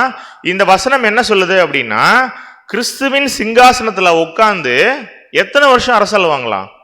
1000 வருஷம் அரசாளுவாங்க. இந்த அரசாட்சி நடந்து கொண்டு இருக்கும்போது தான் பூமியில என்ன ஸ்டார்ட் ஆகும் அப்படின்னு சொல்லி பார்த்தீங்கன்னா மகா உபத்திரவம் ஸ்டார்ட் ஆகும். அப்போ இதுல பூமியில இருக்கக்கூடிய அந்த அமைப்புகள் எல்லாமே அழிஞ்சிரும். கிறிஸ்துவை பின்பற்றி வந்த சில பேர் மட்டும் என்ன பண்ணுவாங்க அப்படின்னா இந்த உபத்திரவத்துல மாட்டிட்டு சிக்கிட்டு அதுக்கப்புறம் இதுல இருந்து மீண்டும் என்ன பண்றாங்க அப்படின்னு சொல்லி பார்த்தீங்கன்னா பரலோகம் போறாங்க. என்ன மாட்டி? அப்போ எதுல இருந்து இவங்க மாட்டி போறாங்க அப்படின்னா, இவங்க என்ன பண்ணப்படுறாங்க அப்படின்னா வெளுத்து துவைக்கப்பட்டு அதுக்கப்புறம் என்ன பண்றாங்களாம்? பரலோகம் போறாங்களாம். அப்போ இதுதான் வசனத்துல வாசிச்சோம். வெளிப்படுத்தல் 7:14 வாசிக்கலாம். வெளிப்படுத்தல் 7ஆம் அதிகாரம் 14ஆம் வசனம். அதற்கு நான், ஆண்டவனே, அது உமக்கே தெரியும் என்றேன். அப்போ யார் இந்த வெள்ளை அங்கிகளை போட்டுட்டு குறித்தோலை பிடிச்சு கொண்டு சிங்காசனத்துக்கு முன்பாக நிக்கிறவங்க யாரு அப்படின்னு ஒரு கேள்வி கேட்டோம் அப்படின்னா அதற்கு பதில் இதுதான். உபத்திரவத்துல மாட்டி என்ன பண்ணிருக்காங்க, இவங்க வந்திருக்காங்க, தங்களுடைய அங்கிகளை துவைத்து வெளுத்து காய போட்டு அனுப்பி விட்டுருக்கார் நம்முடைய இரட்சகர். ஏன்? அந்த அளவுக்கு ஏதோ ஒரு சம்பவம் நடந்திருக்கு. யோசிச்சு பாருங்க, கிறிஸ்துவின் சபையா மாறக்கூடிய ஒரு குவாலிட்டி என்ன பண்ணிட்டு இருக்காங்க அப்படின்னா இந்த திரள் கூட்டம் மிஸ் பண்ணிட்டு இருக்காங்க. அதனாலதான் என்ன நடக்குது அப்படின்னு சொல்லி பாத்தீங்கன்னா, சிங்காசனத்துல அவரோட கூட உட்காரல. சபையா இருந்தா என்ன பண்ணிருக்கலாம், சிங்காசனத்துல அவரோட கூட சேர்ந்து 1000 வருஷம் அரசாட்சி பண்ணிருக்கலாம். ஆனா இவங்க அப்படி பண்ணல. இவங்க மிஸ் பண்ண விஷயம் என்ன அப்படின்னு சொல்லி பாத்தீங்கன்னா, இவர்களுடைய அங்கிகள் என்ன இருக்கு அப்படின்னா கரையா இருக்கு. அந்த கரை தான் என்ன பண்ணிட்டு இருக்காரு அப்படின்னா, அந்த உபத்திரவ காலப்பகுதியில தேவன் வாஷ் பண்ணி ரொம்ப கிளீன் பண்ணி கிளியர் பண்ணி என்ன பண்றாரு அப்படின்னா மகா உபத்திரவத்துல இருந்து இவர்களை அனுப்புறாரு. நல்லா யோசிச்சு பாருங்க, சபைக்கு தனியா ஒரு செலக்ஷன், திரள் கூட்டத்துக்கு தனியா ஒரு செலக்ஷன்னு கிடையவே கிடையாது. அன்புக்குரிய சகோதர சகோதரிகளே, ஒரே செலக்ஷன் தான். ஆனா இங்க என்ன சூழ்நிலை அப்படின்னா, இந்த திரள் கூட்டம் என்ன பண்ணலையா, ஏதோ ஒரு விஷயத்தை ஃபுல்லா செஞ்சு முடிக்கல. சோ சபை பண்ணிட்டாங்க, மேல போயிட்டாங்க. இந்த திரள் கூட்டம் ஏதோ ஒரு கரையை வாங்கிருச்சு தன்னுடைய அங்கிகள்ல, அதை வெளுத்து துவைச்சு அதுக்கப்புறம் அனுப்பி விட்டுருக்கார் அவருடைய ரத்தத்தின் மூலமாக அப்படின்னு சொல்லி பாக்குறோம். எதுல மாட்டுறாங்க அப்படின்னா இந்த மகா உபத்திரவத்துல மாட்டி அதுக்கப்புறம் பரலோகம் வராங்க. அப்ப யோசிச்சு பாருங்க, அழைக்கப்பட்டவர்கள், தெரிந்து கொள்ளப்பட்டவர்கள், உண்மை உள்ளவர்கள், மரண பரியந்தம் கரெக்டா இருந்து ஒரு கரெக்டான ரூட்ல போறவங்க யாரு அப்படின்னு சொல்லி பாத்தீங்கன்னா சபை வகுப்பார் 1,44,000 பேர். இதுல ஏதாச்சும் மிஸ் பண்றாங்கல்ல. நம்ம எத்தனை குணலட்சணம் சொன்னோம், ஆவியின் கனிகள் இருக்கு. அதே நேரத்துல போன வாரம் கிறிஸ்துவின் சபை 2ஆம் பாகத்துல என்னென்ன செய்யணுங்க செய்யக்கூடாதுங்கிறத நம்ம சொன்னோம் இல்லைங்களா பாடத்துல பிராக்டிக்கலா. அப்போ இதெல்லாம் மிஸ் பண்ணும் போது அவங்க என்ன பண்ணப்படுறாங்க அப்படின்னா உபத்திரவத்துல மாட்டிட்டு அதுக்கப்புறம் பரலோகத்துக்கு மேல போறாங்க.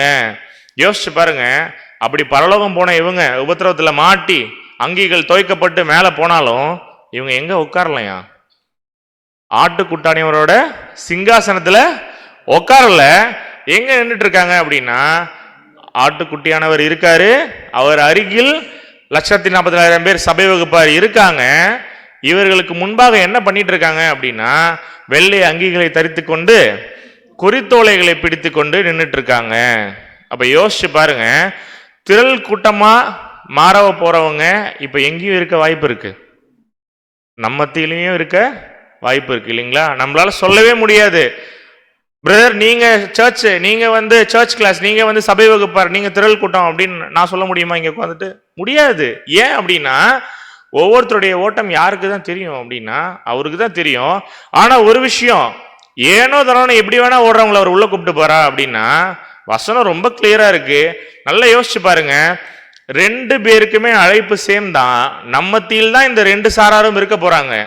அப்ப திரள் கூட்டமா போறோமா இல்ல சபையா போக போறோமா அப்படிங்கிறது நாம் எடுக்கக்கூடிய முடிவு தான். அப்ப 2 பேர்த்துக்குமே இயேசு கிறிஸ்து அழைப்புங்கிறது ஒன்னே ஒண்ணுதான். 2 பேருக்குமே ஒரே அழைப்பு தான். தேவன் இயேசு அப்படிங்கிற அந்த ஒரு உடையை என்ன பண்ணியிருக்கார் அப்படின்னு சொல்லி பாத்தீங்கன்னா நமக்கு போட்டு விட்டுருக்கார், நமக்கு அங்கேயா கொடுத்திருக்கார் அப்படிங்கிறத பாக்குறோம். இதை எங்க யார் அட்ரஸ் பண்றா அப்படின்னா கலாத்தியர்ல ரொம்ப கிளியரா போட்டிருக்கோம். கலாத்தியர் 3:27 வாசிக்கலாம். கலாத்தியர் 3ஆம் அதிகாரம் 27ஆம் வசனம், ஏனெனில் உங்களில் கிறிஸ்துவுக்குள்ளாக ஞானஸ்நானம் பெற்றவர்கள் எத்தனை பேரோ அத்தனை பேரும் கிறிஸ்துவை தரித்துக் கொண்டீர்களே. அப்போ எத்தனை பேரோ அத்தனை பேர் என்ன பண்ணிருக்கீங்க, கிறிஸ்துவ ட்ரெஸ்ஸா போட்டிருக்கீங்க, போட்டு கொடுத்துருக்காரு, கிறிஸ்துவ ட்ரெஸ்ஸா மாட்டிருக்காரு நமக்கு. அப்போ கிறிஸ்துன்ற ட்ரெஸ் கரை ஆகாம காப்பாத்துறவங்க யாரு அப்படின்னு சொல்லி பாத்தீங்கன்னா சபை வகுப்பார். அந்த கரை ஆக்கிட்டு அப்புறம் அந்த கரையை துவைச்சு வெளுத்து அதுக்குன்னு ஒரு காலம் இருக்கு இல்லைங்களா, மகா உபத்திரவ காலம், அதை கடந்து அந்த அதுக்குள்ள வரவங்க யாரு அப்படின்னு சொல்லி பாத்தீங்கன்னா திரள் கூட்டம் அப்படின்னு சொல்லி பாக்குறோம். சோ லிட்டரலா ட்ரெஸ் போடுற விஷயத்தை பத்தி சொல்லல, கிறிஸ்துவை நமக்காக பரிந்து பேச தேவன் என்ன பண்ணிருக்காரு அப்படின்னா அரேஞ்ச் பண்ணிருக்காரு இல்லைங்களா. இதை சரியா யூஸ் பண்ணவங்க யாரு அப்படின்னா சபை.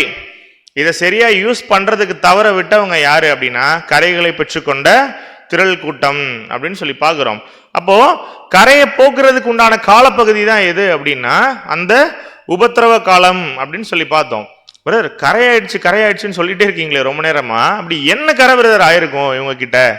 அப்ப ஏதோ ஒரு விஷயம் பண்ணாததுனால தானே இவங்க வந்து திரள் கூட்டமா ஆகுறாங்க அப்படின்னா, இதனுடைய ரகசியம் வேதாகமத்துல ஒரு புஸ்தகங்கள்ல இருக்கு. என்ன அந்த கரை அப்படின்னு தெரிஞ்சுக்கணும்னா அந்த ஸ்பெசிஃபிக்கான புஸ்தகத்தை போய் நம்ம என்ன பண்ணணும் அப்படின்னா வாசிக்கணும். அப்ப எந்த புக்ல இருக்கு அப்படிங்கறத ஏதாவது ஒரு கெஸ் பண்ணுங்க. ரொம்ப நேரமா நானே பேசிட்டு இருக்க மாதிரி இருக்கு, நீங்களும் பேசுனீங்கன்னா கொஞ்சம் எனக்கு ஈஸியா இருக்கும். எந்த புஸ்தகத்துல இருக்கு என்ன கரைன்னு தெரிஞ்சுக்கிறது ஏதாவது ஐடியா இருக்கா? 66 புஸ்தகத்துல ஒரு சாய்ஸுமே தோணலையா? என்ன புஸ்தகமா இருக்கலாம்? ஒரு மயான அமைதி இல்லைங்களா? கிறிஸ்தவர்கள் அதிகமே படிக்காத புஸ்தகம் இது வந்து க்ளூ நம்பர் 1. என்ன எசேக்கியேல். அருமை. இதுவும் நம்ம படிக்காத புஸ்தகங்கள்ல ஒண்ணு, ஆனா அந்த புஸ்தகம் கிடையாது. பிரதர் சொல்றது உண்மை. எசேக்கியேலாம் நம்ம எத்தனை டைம் எடுத்து படிச்சிருக்கோம் யோசிச்சு பாருங்க. இன்னொரு க்ளூ என்ன அப்படின்னா கிறிஸ்தவர்கள் வந்து இது மிகவும் ஒரு அசிங்கமான புஸ்தகம் அப்படின்னு எண்ணக்கூடிய ஒரு புஸ்தகம் என்னவா இருக்கலாம்? ஓசியா. ஓகே, ஓசியாவோட ஸ்டோரிக்கு நான் அப்புறம் வரேன் பின்னாடி. ஓசியாவுக்கும் ஒரு பேக்ரவுண்ட் இருக்கு, அதை கண்டிப்பா நான் அந்த பாடத்தை தெரிவிக்கிறேன். ஆனா ஓசியா இல்ல. அப்போ என்ன அப்படின்னா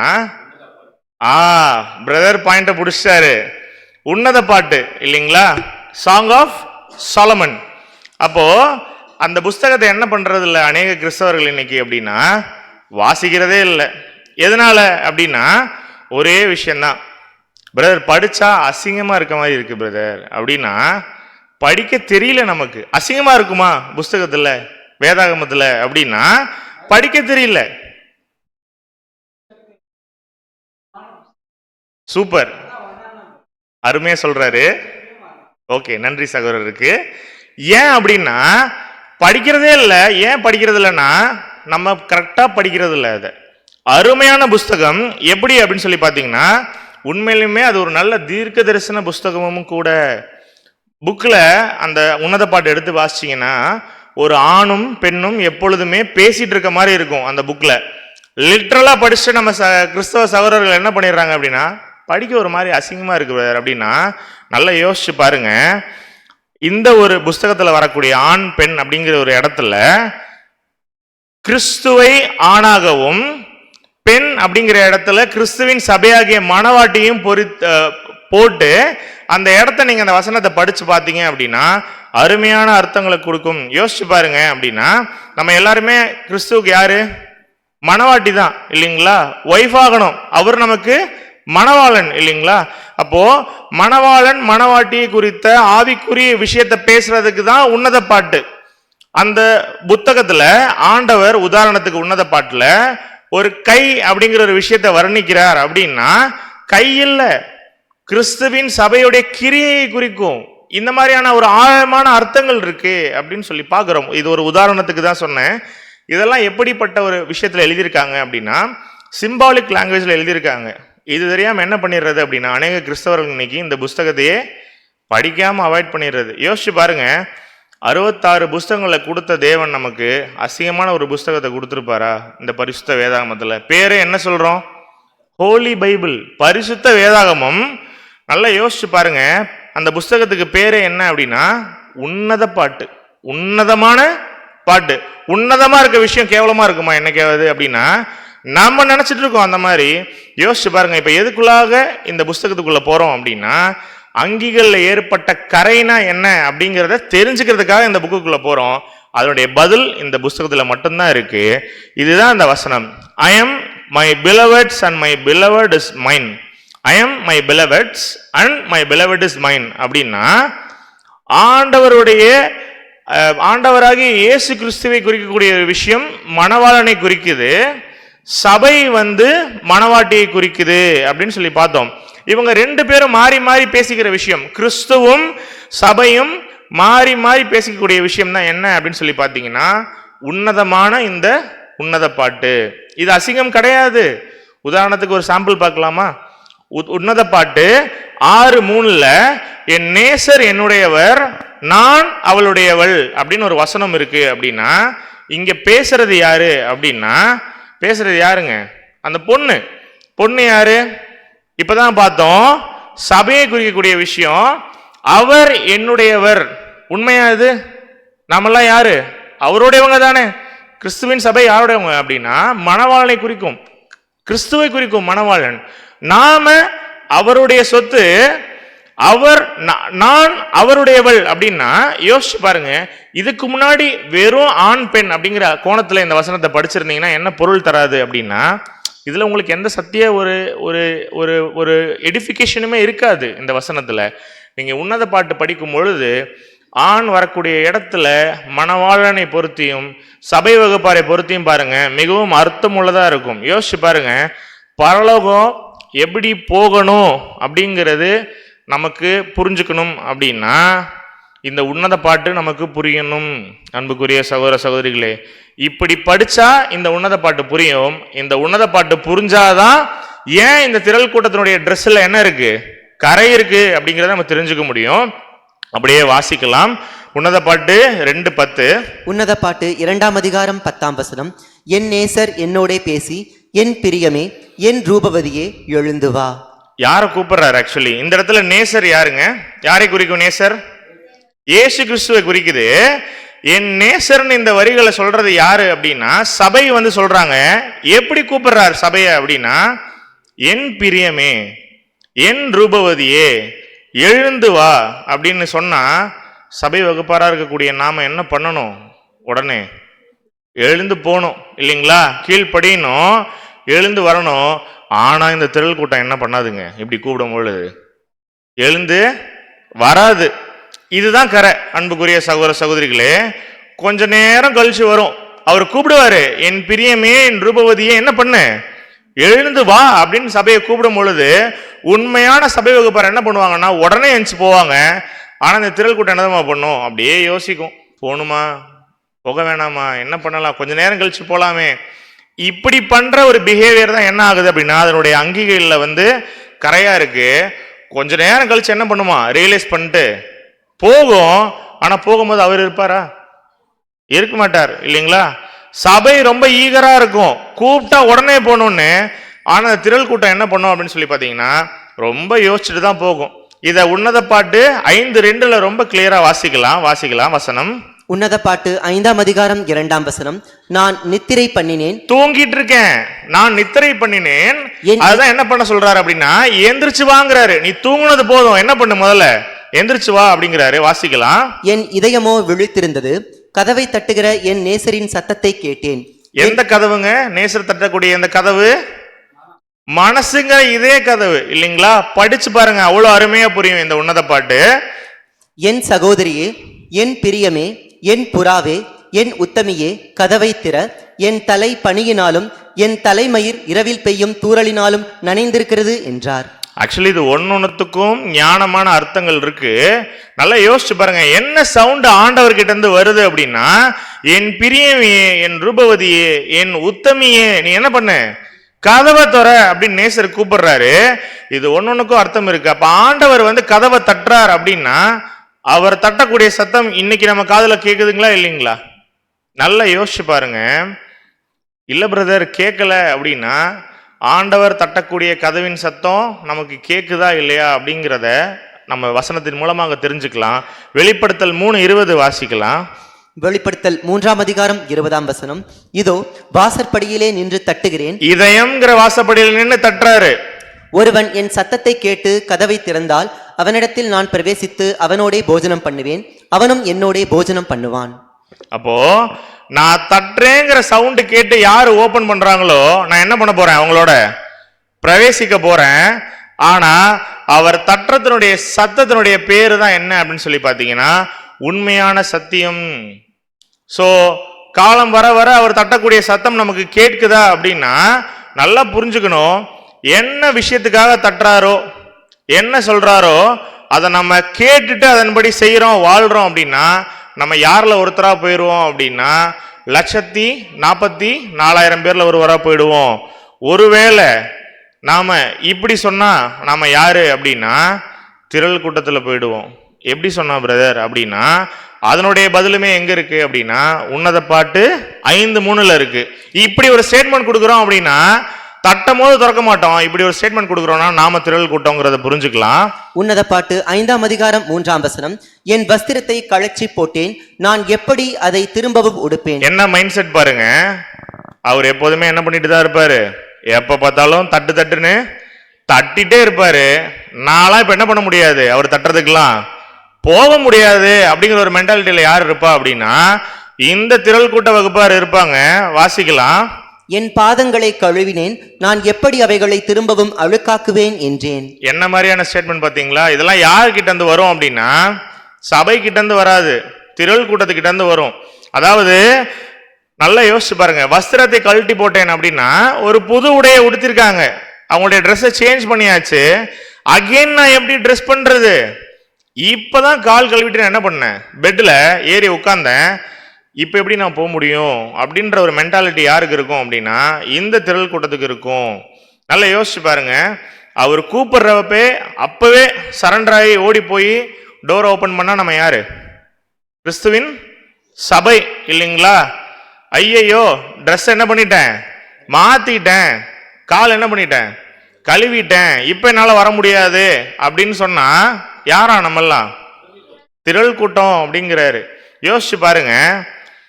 இந்த அம்மாக்கு ஏசு கிறிஸ்து கதவை தட்டும் பொழுது அவர் கூட போறதுக்கு ஆசை இருக்கா இல்லைங்களா?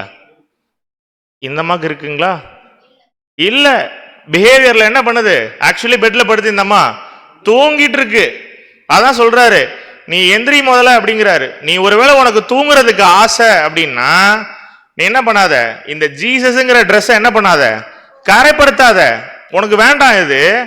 ஒருவேளை இந்த கரையோட நீ ஆண்டவரோட போகணும்னு நினைச்சனா பதில் நோ. கண்டிப்பா இந்த கரையை வஸ்திரத்துல பெற்றுட்டு என்ன பண்ண முடியாது, உன்னால ரட்சகரோட போக முடியாது. நம்மளும் எப்பொழுதுமே என்ன பண்ணக்கூடாது அப்படின்னா ஆண்டவர் தட்டும் பொழுது தூங்கிட்டே இருக்கக்கூடாது. தூக்கம் வருதா இப்போ படத்துல? இல்ல இது வரைக்கும் வந்தாலும் இனி வராது. அப்போ என்னன்னா நம்மளும் எப்ப பார்த்தாலும் என்ன பண்ணக்கூடாது அப்படின்னா ஆண்டவர் தட்டும் பொழுது தூங்கக்கூடிய பிள்ளைகளா இருக்கக்கூடாது, கூப்பிட்டா ஓடணும். இததான் பவுல் அப்பயே வசனத்துல தெசலோனிக்கருக்கு எழுதும் போது எழுதியிருக்காரு. வாசிக்கலாம். 1 தெசலோனிக்கர் 5:5 5 மற்றும் 6. 1 தெசலோனிக்கேயர் 5 வசனங்கள் 5 மற்றும் 6. நீங்கள் எல்லாரும் வெளிச்சத்தின் பிள்ளைகளும் பகலின் பிள்ளைகளுமாய் இருக்கிறீர்கள். நாம் இரவுக்கும் இருளுக்கும் உள்ளானவர்கள் அல்லவே. ஆகையால் மற்றவர்கள் தூங்குகிறது போல நாம் தூங்காமல் விழித்துக் கொண்டு தெளிந்தவர்களாக இருக்க கடவோம். அப்ப என்ன சொல்றோம் நம்ம? பவுல் என்ன கிளியரா சொல்றாரு அப்படின்னா மத்த ஜனம் தூங்குது இல்லைங்களா, அது மாதிரி நம்ம என்ன பண்ண வேண்டாம், தூங்கிட்டே இருக்க வேண்டாம். தெளிந்தவர்களாக இருந்தோம் அப்படின்னா நேசர் கதவை தட்டும் பொழுது என்ன பண்ணலாம் அப்படின்னா உடனே போலாம். ஆனா இந்த அம்மா என்ன சொன்னுச்சு, இங்க ட்ரெஸ்ஸை கழட்டிட்டேன், காலை கழுவிட்டேன், பெட்ல படுத்திருக்கேன், இப்ப என்ன பண்ண முடியாது, என்னால போக முடியாது அப்படின்னு சாக்கு போக்கு சொல்லுச்சு இல்லையா இந்த அம்மா. அப்புறம் கொஞ்ச நேரத்துல ரியலைஸ் பண்றாங்க, ஐயையோ வந்திருக்கிறது யாரு, நேசராச்சே அப்படின்னு. அப்ப தட்டுனது ஆண்டவர் அப்படின்னு அவங்க ரியலைஸ் பண்ணும் பொழுது அவர் வெளியில நிப்பாரா? இவங்க ரியலைஸ் பண்ணும் போது இவங்க புரிஞ்சுக்கும் பொழுது அப்படின்னா அவர் இருக்க மாட்டார். தட்டும் போது யார் திறக்கிறாங்களோ அவங்களோட போயிருப்பார் இல்லைங்களா? உன்னத பாட்டு 5:6 வாசிக்கலாம். உன்னத பாட்டு 5 வசனம். என் நேசருக்கு கதவை திறந்தேன். இப்ப மட்டும் நேசர் தட்டும் போது தெரியலையா தட்டுனது நேசர்னு, ஆனா இப்ப ஃபீல் பண்றாங்க பாருங்க. என் நேசரோ இல்லை, போய்விட்டார். அவர் சொன்ன வார்த்தையால் என் ஆத்துமா சோர்ந்து போயிற்று. அப்ப இவங்க போய் ரியலைஸ் பண்ணிட்டு போறாங்க, என் நேசர் தான்ப்பா கதவை தட்டி இருக்காரு அப்படின்னு. ரொம்ப லேட்டா ரியலைஸ் பண்ணிட்டு கதவை திறக்க போகும்போது நேசர் அங்க இருந்தாரா அப்படின்னா அவர் அங்க இல்ல. ஆனா ஒண்ணு பண்ணிட்டு போயிருக்கார். நேசர் என்ன பண்ணிருக்காரு அப்படின்னா போகும்பொழுது ஏதோ ஒண்ணு சொல்லிட்டு போயிருக்கார். அதான் வாசிக்கலாம். அவரை தேடினேன், அவரை காணவில்லை. அவரை கூப்பிட்டேன், அவர் எனக்கு மறு உத்தரவு கொடுக்கவில்லை. அவர் கூப்பிட்டாரு. கூப்பிடும் பொழுது உங்களோட ஆட்சி செய்யக்கூடிய அளவுக்கு நாங்க இல்ல, எங்களுக்கு என்ன இருக்கு, வேலைகள் இருக்குன்னு விட்டுட்டோம் அப்படின்னா அவர் நான் கூப்பிடும் போது யார் வராங்களோ என்ன பண்ணுவார் அப்படின்னா அவர்களை கூட்டிட்டு போயிடுவார். இன்னைக்கும் மீட்டிங்க்கு எத்தனை பேர் தான் வந்திருக்கோம்? எத்தனை பேர் வந்திருக்கோம்? எத்தனை பேருக்கு தட்டியிருக்காரு அப்படின்னு யோசிங்க. தட்டும் போது என்ன பண்ணணும் அப்படின்னா உடனே போகணும். ரொம்ப நேரம் கழிச்சு போலாமா? நமக்கு தோணும் போது போலாமா? நமக்கு 1000 வேலைகள் இருக்கலாம். தட்டும் போது போனோம் அப்படின்னா சபை தட்டிட்டு அதுக்கப்புறம் கொஞ்ச நேரம் கழிச்சு ரியலைஸ் பண்ணி ஒரு 2 வாரம் கழிச்சு ஞாபகம் போலாம் அப்படின்னு முடிவு எடுத்தோம் அப்படின்னா அப்ப யாரும் இருக்க மாட்டான் அந்த இடத்துல அப்படின்னா இதே சத்தியங்கள் இருக்காது, நம்ம நேசரும் இருக்க மாட்டாரு. அதே நேரத்தில் யோசிச்சு பாருங்க, அவர் என்ன பண்ணிட்டாரு அப்படின்னா, யார் தன்னுடைய கூட ஆட்சி செய்ய தகுதி உள்ளவர்களோ அவர்களை கூட்டிட்டு என்ன பண்ணிட்டாரு அப்படின்னா கிளியரா போயிட்டாரு அப்படின்னு சொல்லி பாக்குறோம். ஆனா ஒரு விஷயம் நல்லா கூர்ந்து கவனிக்கணும், போகும்போது என்ன பண்ணிருக்காரு, ஏதோ ஒண்ணு இந்த அம்மாட்ட வந்து சொல்லிட்டு போயிருக்காரு. அது இந்த அம்மாவுக்கு என்ன ஆகுது அப்படின்னா வருத்தம். என் ஆத்மா, அவர் சொன்ன வார்த்தையால் என் ஆத்மா சோர்ந்து போயிடுச்சு. அவரை தேடினேன், அவரை காணவில்லை. அவரை கூப்பிட்டேன், அவர் எனக்கு மறு உத்தரவு கொடுக்கவில்லை. என்ன சொல்லிட்டு போயிருப்பாருங்க? போயிட்டு வரேன், குட் நைட் அப்படின்னு சொல்லியிருப்பாரா? போகும்போது என்ன சொல்லிட்டு போயிருப்பாரு? ஆனா என்னமோ ஒண்ணு சொல்லியிருக்காரு. சொன்ன இந்த விஷயம் இந்த அம்மாவுக்கு என்ன இருக்கு அப்படின்னா, ஆத்மா வந்து ரொம்ப சோர்ந்து போயிடுச்சு. அப்ப இதை கண்டுபிடிக்கணும் அப்படின்னா, இதை கண்டுபிடிக்கிறதுக்கு வேதாகமத்துல ஒரு உவமை இருக்கு. இதெல்லாம் நல்லா யோசிச்சு பாருங்க, ரிலேட் பண்ணி படிச்சா ரொம்ப அழகா புரியும். இத்தனை நாள் இதெல்லாம் படிச்சிருப்போம், ஆனா இந்த கோணத்துல படிக்கும் பொழுது மிகவும் அருமையா புரியும். என்ன அப்படின்னா, 10 கன்னிகைகள் உவமை வேதாகமத்துல பார்த்திருக்கோம் இல்லைங்களா? ஆண்டவர் ரொம்ப கிளியரா சொல்லிட்டாரு. பரலோக ராஜ்யத்தினுடைய ரகசியம் பத்தி உவமையில பேசிட்டு இருக்காரு. ஃபர்ஸ்ட் ஒரு உவமை பார்க்கிறோம் அப்படின்னா, என்னைக்குமே உவமையை முதல்ல அதோட அர்த்தத்தை புரிஞ்சுக்கணும். அதுக்கப்புறம் அந்த உவமைக்கு உண்டான ஆவிக்குரிய அர்த்தத்தையும் நம்ம புரிஞ்சுக்கணும். அன்புக்குரிய சகோதர சகோதரிகளே, வாசிக்கலாம் மத்தேயு 25:1-2. மத்தேயு 25ஆம் அதிகாரம் வசனங்கள் 1 மற்றும் 2. அப்பொழுது பரலோக ராஜ்யம் தங்கள் தீவெட்டிகளை பிடித்துக்கொண்டு மணவாளனுக்கு எதிர்கொண்டு போக புறப்பட்ட 10 கன்னிகைகளுக்கு ஒப்பாயிருக்கும். ஸ்டார்டிங்ல கிளியரா சொல்லிட்டாரா? பரலோக ராஜ்யத்தை பத்தி தான் இதை பேசுறாரு இந்த உவமை சொல்லும் பொழுது. வாசிக்கலாம் 2ஆம் வசனம். அவர்களில் 5 பேர் புத்தி உள்ளவர்களும் 5 பேர் புத்தி இல்லாதவர்களுமாய் இருந்தார்கள். ஓகே, அப்போ இவங்க மணவாளனுக்கு எதிர்கொண்டு புறப்பட்ட 10 கன்னிகைகளுக்கு ஒப்பா இருக்கும். தீவெட்டியை பிடிச்சிட்டு போறாங்களாம் இந்த 10 பேருமே. தீவெட்டியில என்ன இருக்கும் அப்படின்னு சொல்லி பாத்தீங்கன்னா, அதுல என்ன இருக்குங்க? விளக்கு இருக்கும். அதுல இருந்து என்ன கிடைக்கும் அப்படின்னா வெளிச்சம் கிடைக்கும் அப்படின்னு சொல்லி பாக்குறோம். இதுல 2 குரூப் இருக்கு. இந்த 10 பேர்ல 5 பேர் யாராம்? புத்தி உள்ள கன்னிகைகள். 5 பேருக்கு என்னவே இல்லையா? புத்தியே இல்லையா? யோசிச்சு பாருங்க. ஒரு சாராருக்கு தீவெட்டி இருக்கு, எண்ணெய் இருக்கு, புத்தி இருக்கு அவங்களுக்கு. இன்னொரு 5 பேருக்கு தீவெட்டி இருக்கு, ஆனா எண்ணெய் இல்ல. ஓகேவா? புத்தி இல்லாதவர்கள் இந்த 5 பேரு. பட் தீவெட்டி இல்லாம மணவாளனை பார்க்க முடியுமா அப்படின்னா பார்க்கவே முடியாது. ஏன் அப்படின்னா, இவங்க போன டைம்ல மணவாளன் இருக்காரா அப்படின்னா மணவாளன் வரல. மணவாளன் வரல அப்படின்னா மணவாளன் வரவே மாட்டாருன்னு சொல்ல அர்த்தம் இல்ல. மணவாளன் வர்றதுக்கு கொஞ்சம் தாமதம் ஆகுது. அததான் வசனத்துல வாசிக்கலாம். 5ஆம் வசனத்துல 5ஆம் வசனம். மணவாளன் வர தாமதித்த போது அவர்கள் எல்லாரும் நித்திரை மயக்கமடைந்து தூங்கி விட்டார்கள். அப்ப யோசிச்சு பாருங்க, மணவாளன் வரலன்னு சொல்லல, மணவாளன் வர்றதுக்கு கொஞ்சம் தாமதம் ஆகுது. எல்லாரும் தூங்கிட்டாங்க. சோ தூங்கும் பொழுது 5 பேர் மட்டுமா தூங்குறாங்க அப்படின்னா நல்லா யோசிச்சு பார்க்கணும். 10 பேருமே தான் தூங்குறாங்க. ஆனா என்ன மைண்ட்ல தூங்குறாங்க அப்படின்னா, மணவாளன் வந்த உடனே எந்திரிச்சிடலாம் அப்படிங்கிற ஒரு மென்டாலிட்டியில தூங்குறாங்க. அப்ப மணவாளன் எப்ப வராரு அப்படிங்கறத வாசிக்கலாம். 6-7 வசனத்துல ஒரு சவுண்ட் கேக்குது மிட் நைட்ல. வாசிக்கலாம் வசனங்கள் 6 மற்றும் 7. நடு ராத்திரியிலே இதோ மணவாளன் வருகிறார், அவருக்கு எதிர்கொண்டு போக புறப்படுங்கள் என்கிற சத்தம் உண்டாயிற்று. அப்பொழுது அந்த கன்னிகைகள் எல்லாரும் எழுந்திருந்து தங்கள் தீவெட்டிகளை ஆயத்தப்படுத்தினார்கள். யோசிச்சு பாருங்க, இந்த சீன் ரியலா நடக்குதுன்னா 10 பேர் எந்திரிக்கிறாங்க. தீவெட்டியை ரெடி பண்றதுக்கு இந்த 10 பேர் முயற்சி பண்ணும் பொழுதுதான் தெரியுது 5 பேரோட தீவெட்டி எரியுது நல்லா. அவங்க கிட்ட எண்ணெய் இருக்கு, இன்னொரு 5 பேர்கிட்ட எண்ணெயே இல்லை. அப்போ இந்த 5 பேர் என்ன பண்றாங்க? தீவெட்டியும் எண்ணெயும் உள்ளவர்கள் மணவாளனோட என்ன பண்ணிட்டாங்க அப்படின்னா போயிட்டாங்க அப்படின்றத வாசிக்கலாம். வசனம் 8-9 வாசிக்கலாம். வசனங்கள் 8 மற்றும் 9. புத்தி இல்லாதவர்கள் புத்தி உள்ளவர்களை நோக்கி, உங்கள் எண்ணெயில் எங்களுக்கு கொஞ்சம் கொடுங்கள், எங்கள் தீவெட்டிகள் அணைந்து போகிறதே என்றார்கள். புத்தி உள்ளவர்கள் பிரதியுத்தரமாக, அப்படியல்ல, எங்களுக்கும் உங்களுக்கும் போதாமல் இராதபடி நீங்கள் விற்கிறவர்களிடத்திற்கு போய் உங்களுக்காக வாங்கிக் கொள்ளுங்கள் என்றார்கள். எண்ணெய் இல்லாதவங்க என்ன பண்றாங்களாம்? எண்ணெய் யாருக்கிட்ட இருக்கோ அவங்கள பார்த்து கேட்கறாங்களாம், கொஞ்சோண்டு என்ன பண்ணுங்க, எங்களுக்கு கடன் கொடுங்க அப்படின்னு கேட்கறாங்க. ஐயோ, என்னோட தீவெட்டி என்ன ஆக போகுது? ஆஃப் ஆக போகுது, கொஞ்சம் கடன் கொடுங்கன்னு கேட்கும் பொழுது அவங்க என்ன பண்றாங்க அப்படின்னா, ஓன்ட்ட நான் கொடுத்துட்டேன்னு வச்சுக்கேன், உனக்கும் பத்தாது, எங்களுக்கும் பத்தாது. அதனால இந்த 5 பேர் என்ன பண்றாங்க அப்படின்னா, நீ யார் விற்கிறாங்களோ அவங்க கிட்ட போய் என்ன பண்ணிக்கோ, எண்ணெய் வாங்கிக்கோன்னு சொல்லும் போது எண்ணெய் வாங்க போயிட்டாங்க. மணவாளன் என்ன பண்ணிடுறாரு அப்படின்னா அந்த இடத்துல வந்துடுறாரு. இவங்க தீவட்டி இருந்து அதுல எண்ணெய் இருக்கவங்க புத்தி உள்ளவர்கள் என்ன பண்றாங்க அப்படின்னா ரொம்ப சந்தோஷமா மணவாளனோட பிரவேசிக்கிறாங்க. அந்த 5 பேர் தீவட்டியில எண்ணெய் வாங்குறதுக்கு போயிட்டு ரிட்டர்ன் வரும்பொழுது என்ன நடக்குது அங்க அப்படின்னு சொல்லி பாத்தீங்கன்னா, கதவு அடைக்கப்பட்டது அப்படிங்கிறத வாசிக்கிறோம். எவ்வளோ ஒரு கொடூரமான ஒரு சுச்சுவேஷன் பாருங்க. ஒன்னாதான் தூங்குறாங்க, ஒன்னாதான் இருக்காங்க 10 பேரும். ஆனாலும் இந்த 5 பேருக்கு எண்ணெய் இல்லை அப்படின்னா, எண்ணெய் இல்லாம போனதுனால கதவுகள் அடைக்கப்பட்டது. வாசிக்கலாம் 10 முதல் 12 வசனங்கள். வசனங்கள் 10 முதல் 12 முடிய. அப்படியே அவர்கள் வாங்க போன போது மணவாளன் வந்து விட்டார். ஆயத்தமாய் இருந்தவர்கள் அவரோட கூட கல்யாண வீட்டுக்குள் பிரவேசித்தார்கள். கதவும் அடைக்கப்பட்டது. டோர் க்ளோஸ்டுங்க, கதவு அடைக்கப்பட்டாச்சு. இவங்க இந்த சாரார் எப்போதுமே, இந்த புத்தி இல்லாத சாரார் என்னதான் பண்றாங்க அப்படின்னா, எப்பொழுதுமே ஸ்பீடு கிடையாது, ரொம்ப ஸ்லோ, லேட்டு தான். அதுக்கப்புறம் கதவு அடைக்கப்பட்ட போது என்ன நினைச்சுக்கிறாங்க அப்படின்னா, ஓபன் பண்ணுங்க ஆண்டவரே அப்படின்னு சொல்லி கெஞ்சுறாங்க.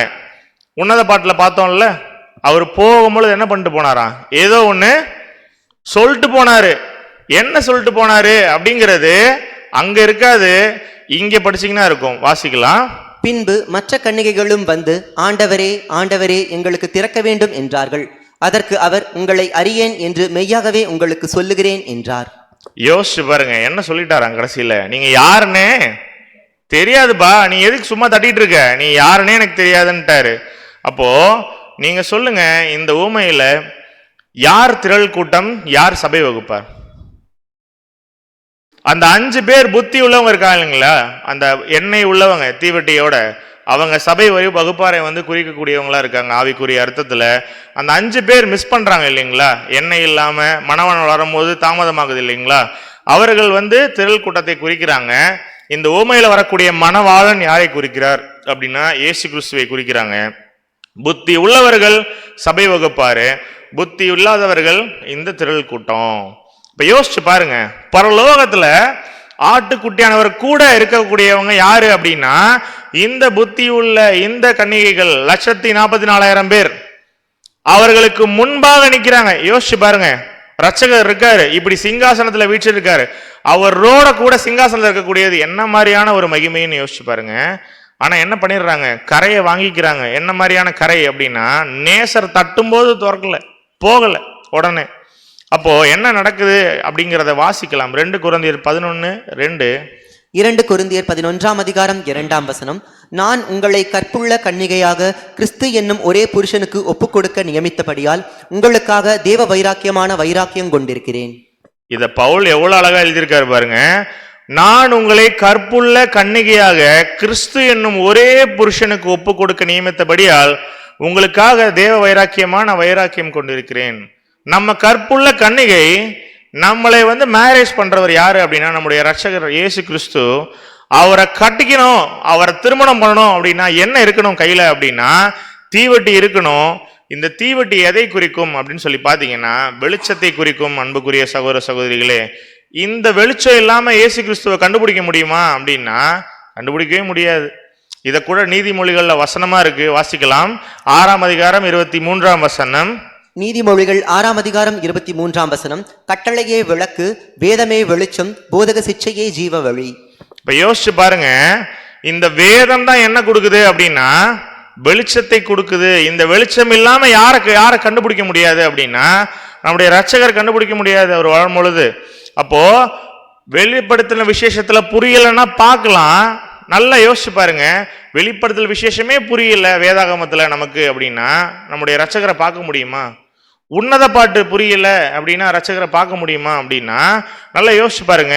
வேதம் என்கிற வெளிச்சம் இல்லாமல் மணவாளனோடு சேர்ந்து நம்ம என்ன பண்ண முடியாது அப்படின்னா ஆட்சி செய்ய முடியாது அப்படின்னு சொல்லி பார்க்கிறோம். 10-15 கிளாஸ் கேட்டிருப்போமா இது வரைக்கும் எத்தனை பாடங்கள் முடிச்சிருக்கோம்? நம்ம ஒரு 10 கிளாஸாவது கேட்டிருப்போமா இல்லைங்களா? அப்ப யோசிச்சு பாருங்க, எப்படி வேதாகமத்தை படிக்கணும் அப்படிங்கறதான் இந்த பாடங்கள்ல வந்து நம்ம கத்துக்கிறோம். அப்படிங்கும் பொழுது இனிஷியல் ஸ்டேட்டஸ்ல அநேக சகோதர சகோதரிகள் என்ன பதில் சொன்னாங்க அப்படின்னா, முதலாவது கிளாஸ் ரெண்டாவது கிளாஸ் கேட்டுட்டு இதெல்லாம் எங்களுக்கு தெரியும் பிரதர் அப்படின்னாங்க. இப்படி தெரியுமா உன்னத பாட்டு? அதுதான் எங்களுடைய கேள்வி. இப்படி தெரியுமா வெளிப்படுத்தல் விசேஷம்? இப்ப யோசிச்சு பாருங்க, இங்க எங்களுக்கு தெரியும் உங்களுக்கு தெரியலன்னு சொல்றதுக்காக நம்ம வரல, நம்ம எல்லாருமே தெரிஞ்சுக்கணும். இப்ப கேட்கிற நீங்க என்ன பண்ணணும்? அடுத்தது நாங்க இப்ப என்ன பண்ணிட்டு இருக்கோமோ அதை நீங்க போய் தெரியாதவங்களுக்கு என்ன பண்ணணும்? நிச்சயமா சொல்லணும். இதுல எந்த ஒரு பெருமையுமே கிடையாது. அந்த பெருமை நம்மளை எங்கேயும் கொண்டு போய் சேர்க்க போறது இல்ல. அப்ப யோசிச்சு பாருங்க, இந்த தீவட்டி எல்லார்கிட்டையும் இருக்கு அப்படின்னா எல்லாரும் எங்க போலாம் அப்படின்னா கிறிஸ்துவோட போய் சபையா மாறலாம் அப்படிங்கிறத வாசிக்கலாம். சங்கீதம் 119 105வது வசனம் வாசிக்கலாம். 119ஆம் சங்கீதம் 105ஆம் வசனம். உம்முடைய வசனம் என் கால்களுக்கு தீபமும் என் பாதைக்கு வெளிச்சமுமாய் இருக்கிறது. என் காலுக்கு தீபம், அதுதான் பிரதர் சிஸ்டர்ஸ் வெளிச்சம்.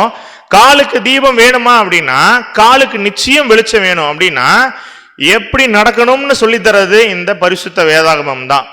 எப்படி போகணுங்கிறத சொல்லித்தரது, அந்த வெளிச்சத்தை தரக்கூடியது இந்த ஒரே பரிசுத்த வேதாகமம் தான்.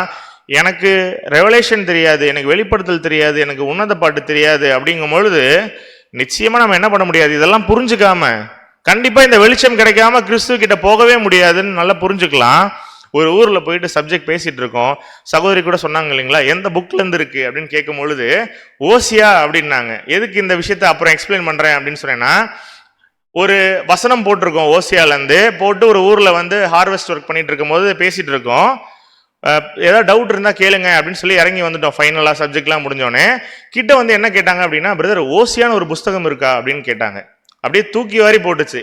ஏன்னா இது ஒரு டவுட் அவங்களுக்கு. ஏன் அப்படின்னா இதை கேட்டோன்னே எங்களுக்கே ஷாக்கு. ஏன்னா ஓசியான ஒரு புஸ்தகம் இருக்கிறது என்ன ஆகல அவங்களுக்கு தெரியல. ஏன் தெரியல அப்படின்னா நல்லா யோசிச்சு பாருங்க, அந்த அளவுக்கு ஒரு இருள தான் நம்ம இருக்கோம். அன்புக்குரிய சகோதர சகோதரிகளே, வேதாகமம் தான் நமக்கு வெளிச்சம்னு கிளியரா சொல்லிட்டாரு.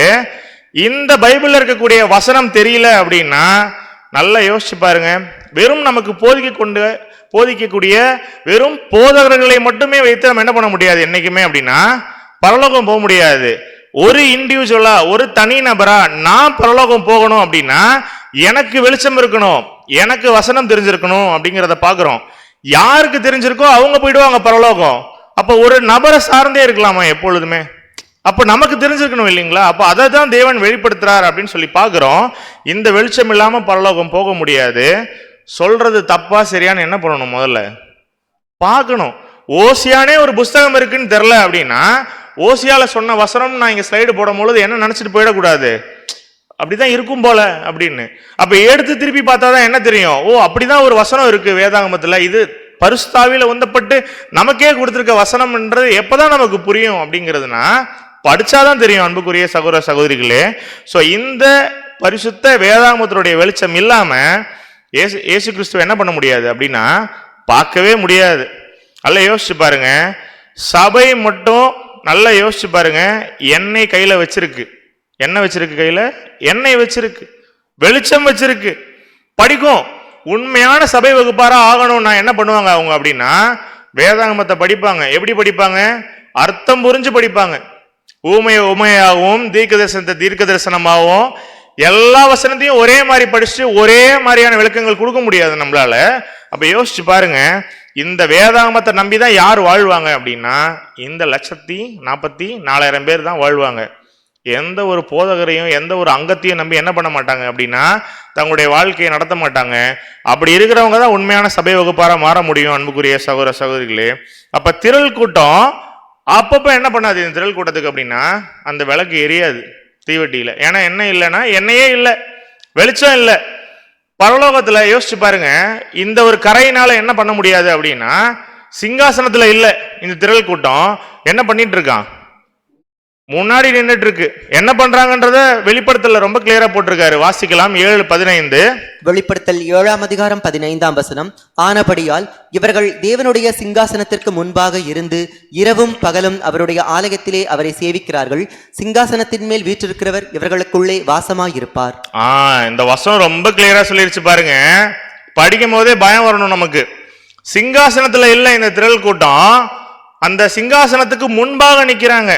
சிங்காசனத்துல யார் இருக்கா அப்படின்னா சபையும் கிறிஸ்துவும் இருக்காங்க. இவர்கள் யாரு முன்பாக நிற்கக்கூடியவர்கள் அப்படின்னா இந்த திரள் கூட்டத்தார். சேவிக்கிறதுக்காக அப்படின்னா சேவை பண்றாங்க.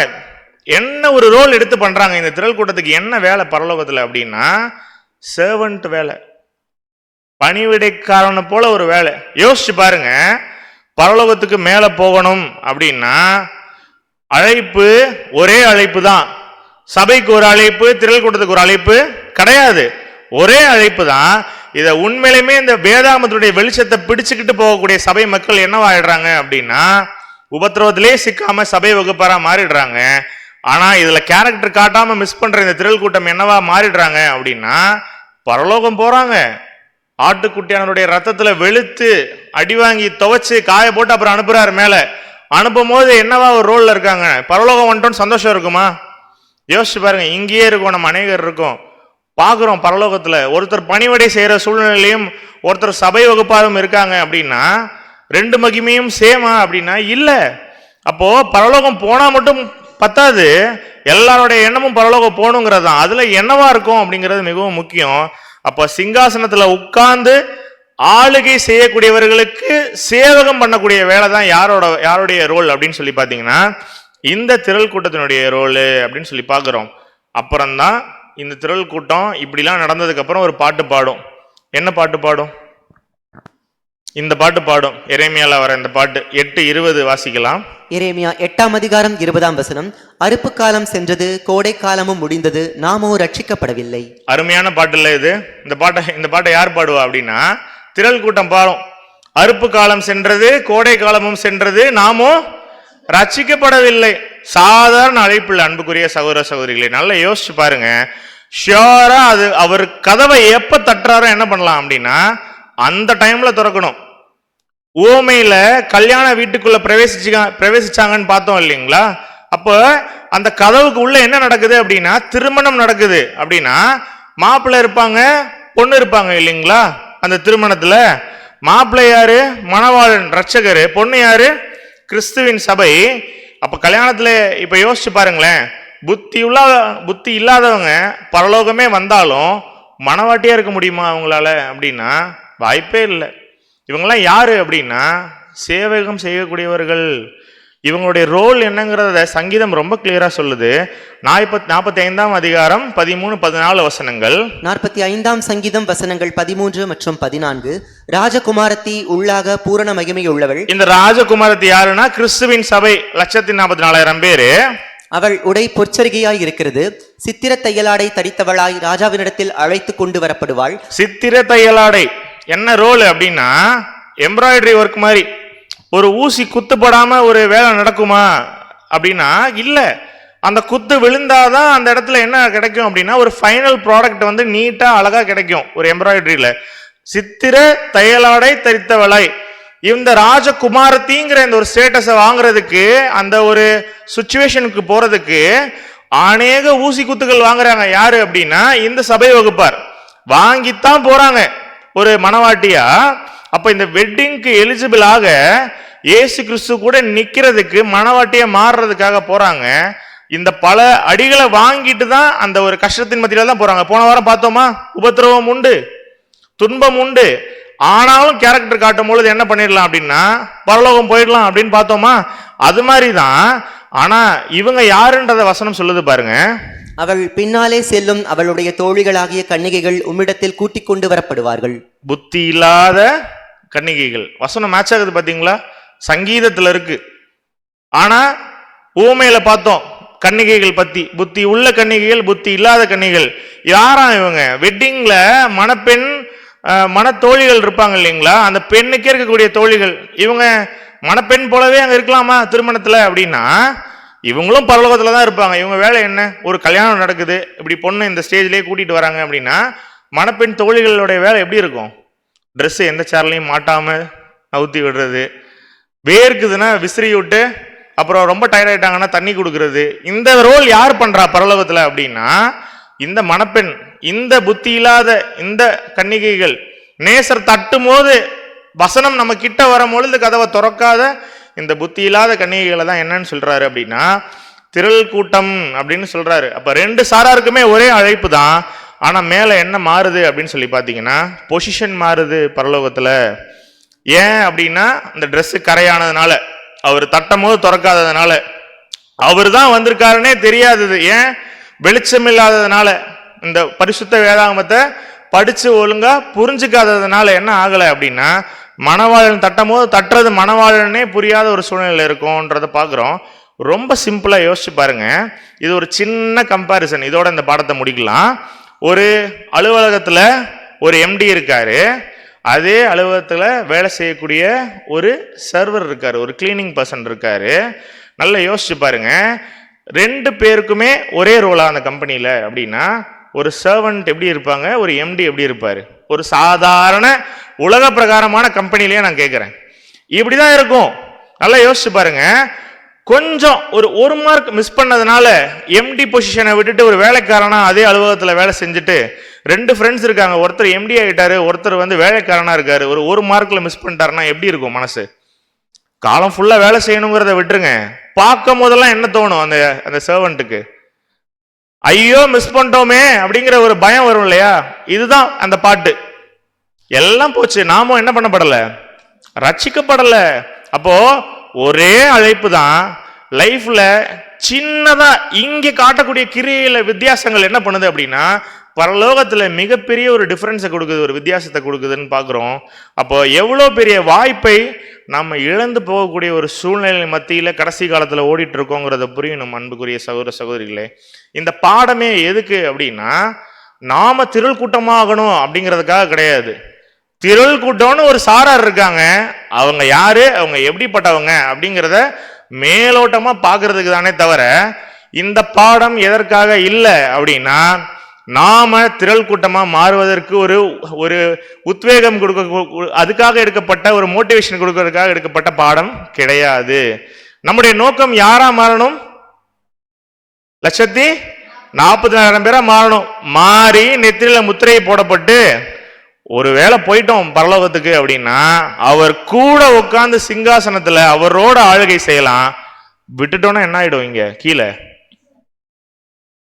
பணிவிடைக்காரர்கள் திரும்பியும் மேல போனோம். அதுக்கு போற ப்ராசஸ் தான் என்ன அப்படின்னா, அடிச்சு துவைச்சு வெளுத்து நம்ம ட்ரெஸ்ல அழுக்கு இருக்குப்பா, உன் ட்ரெஸ்ஸை வா கிளீன் பண்றேன்னு கூப்பிட்டு மொத்துன்னு மொத்தி அதுக்கப்புறம் கிளீன் பண்ணி அப்புறம் மேல அமுச்சு விடுற ப்ராசஸ்.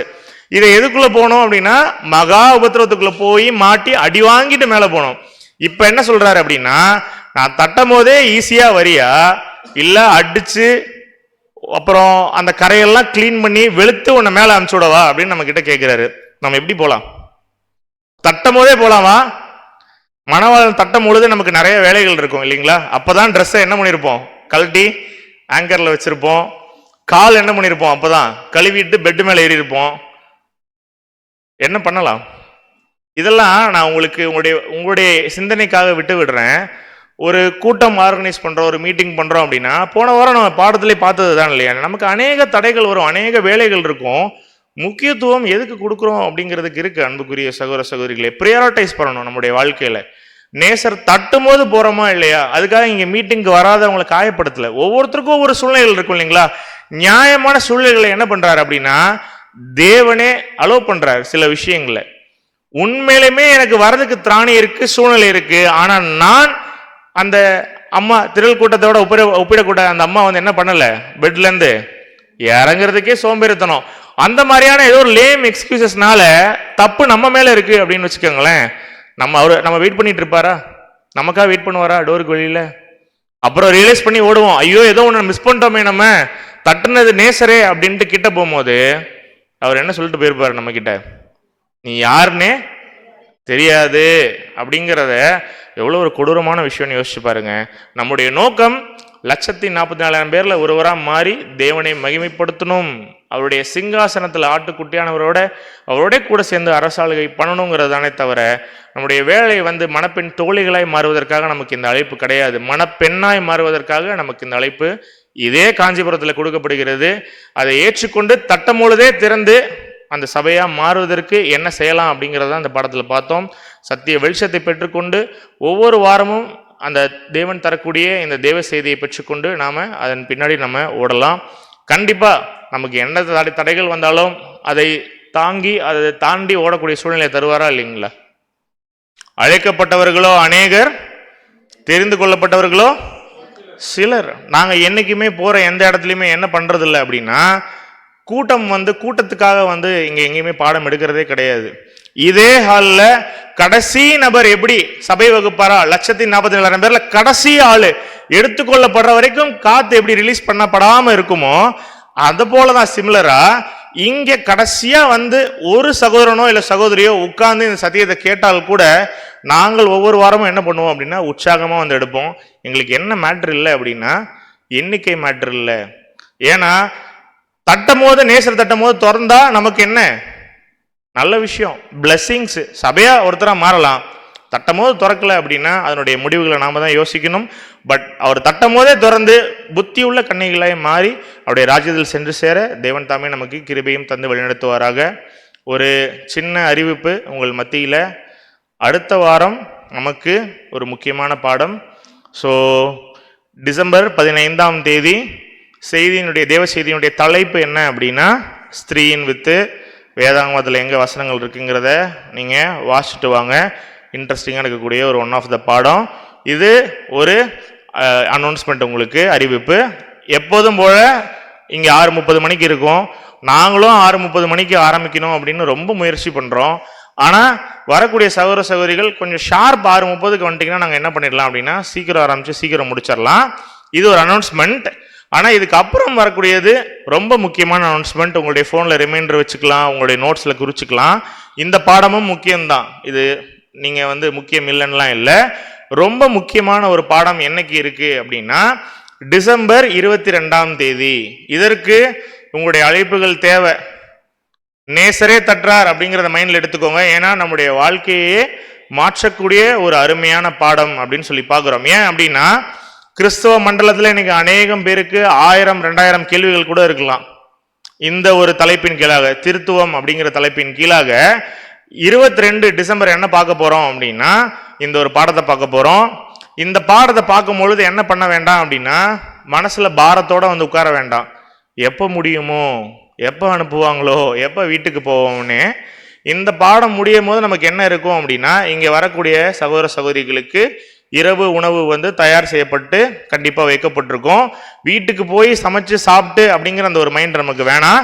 ஆனா என்ன பண்ணிட வேண்டாம் அப்படின்னா, பிரதர் அப்ப இந்த கிளாஸ்க்கு இந்த கிளாஸ் மிஸ் பண்ணிடலாமா, இது சாய்ஸா அப்படின்னா அப்படி சொல்லலை. உங்கள் மத்தியில வரக்கூடிய வாரம் இம்பார்ட்டன்ட் தான். அதுக்கு அடுத்த வாரம் ரொம்ப ரொம்ப முக்கியமான பாடம். ஏன் அப்படின்னா இந்த பாடம் நீங்க கேட்கல அப்படின்னா கூடுமானவர்கள் உங்க பக்கத்திலேயே உட்காந்து ஒரு 1/2 மணி நேரத்துல கூட இதை உங்களுக்கு எக்ஸ்பிளைன் பண்ண முயற்சி பண்ணலாம், சூழ்நிலைகள் நமக்கு வாய்க்கும் பொழுது.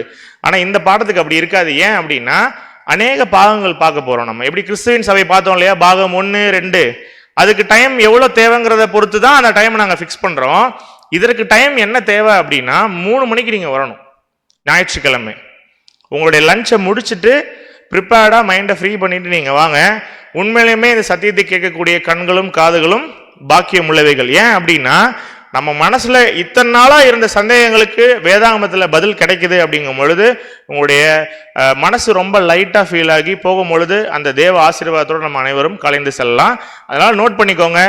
நிறைய ஸ்ட்ரகிள்ஸ் வருமா, நம்ம பார்த்தோம்ல பாடத்துல. இப்படி ஒரு மீட்டிங் இருக்கு அப்படின்னா வரதுக்கு அநேக தடைகள் வரும் இல்லைங்களா, வரும். ஆனா ஓவர் கம் பண்ணி வரலாம். வந்தா என்ன கிடைக்கும் அப்படின்னா உண்மையான சத்திய வெளிச்சம் நமக்கு கிடைக்கும் அப்படிங்கிறத விசுவாசிக்கலாம். ஸோ பொறுமையோட கேட்ட நம்ம அனைவரையுமே தேவன் தாமே ஆசீர்வதித்து நடத்துவாராக. நன்றி.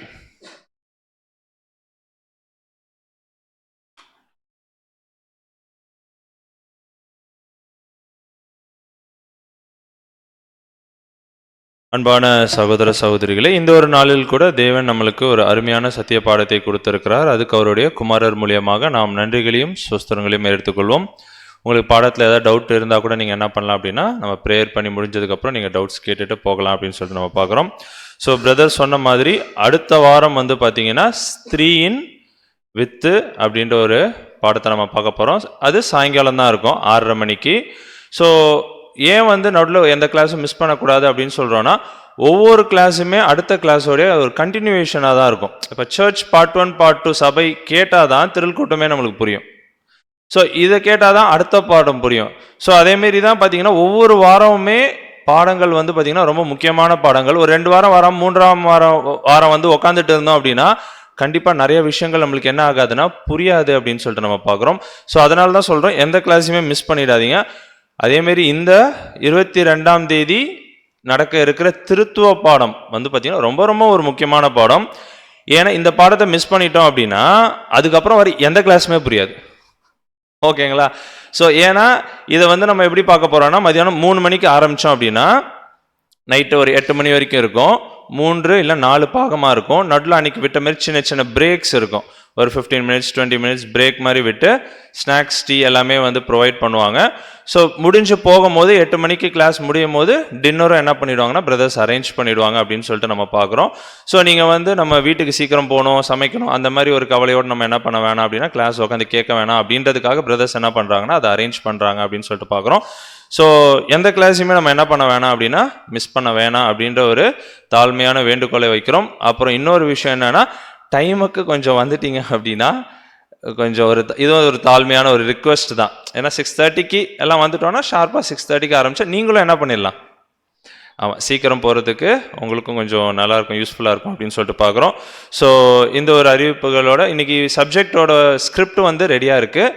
சிஸ்டர்ஸ் வந்து பின்னாடி இருக்கிறாங்க. ஸோ அவங்கள்ட்ட வாங்கிக்கோங்க. அதேமாதிரி டீயும் ஸ்நாக்ஸுமே பின்னாடி தான் வச்சுருக்கிறாங்க. ஸோ அதை கூட எடுத்துக்கொண்டு போகும்படி அன்போடு கேட்டுக்கொள்கிறோம். ஸோ இன்றைய பாடத்தை கூட நம்ம என்ன பண்ணலாம் அப்படின்னா ஒரு ஜெபத்துடனே முடிக்கலாம். ஜெபம் செய்யும்படி நம்ம மத்தியில் வந்திருக்கும் அன்பு சகோதரர் அஜித் குமார் அவர்களை அன்போடு கேட்டுக்கொள்கிறோம்.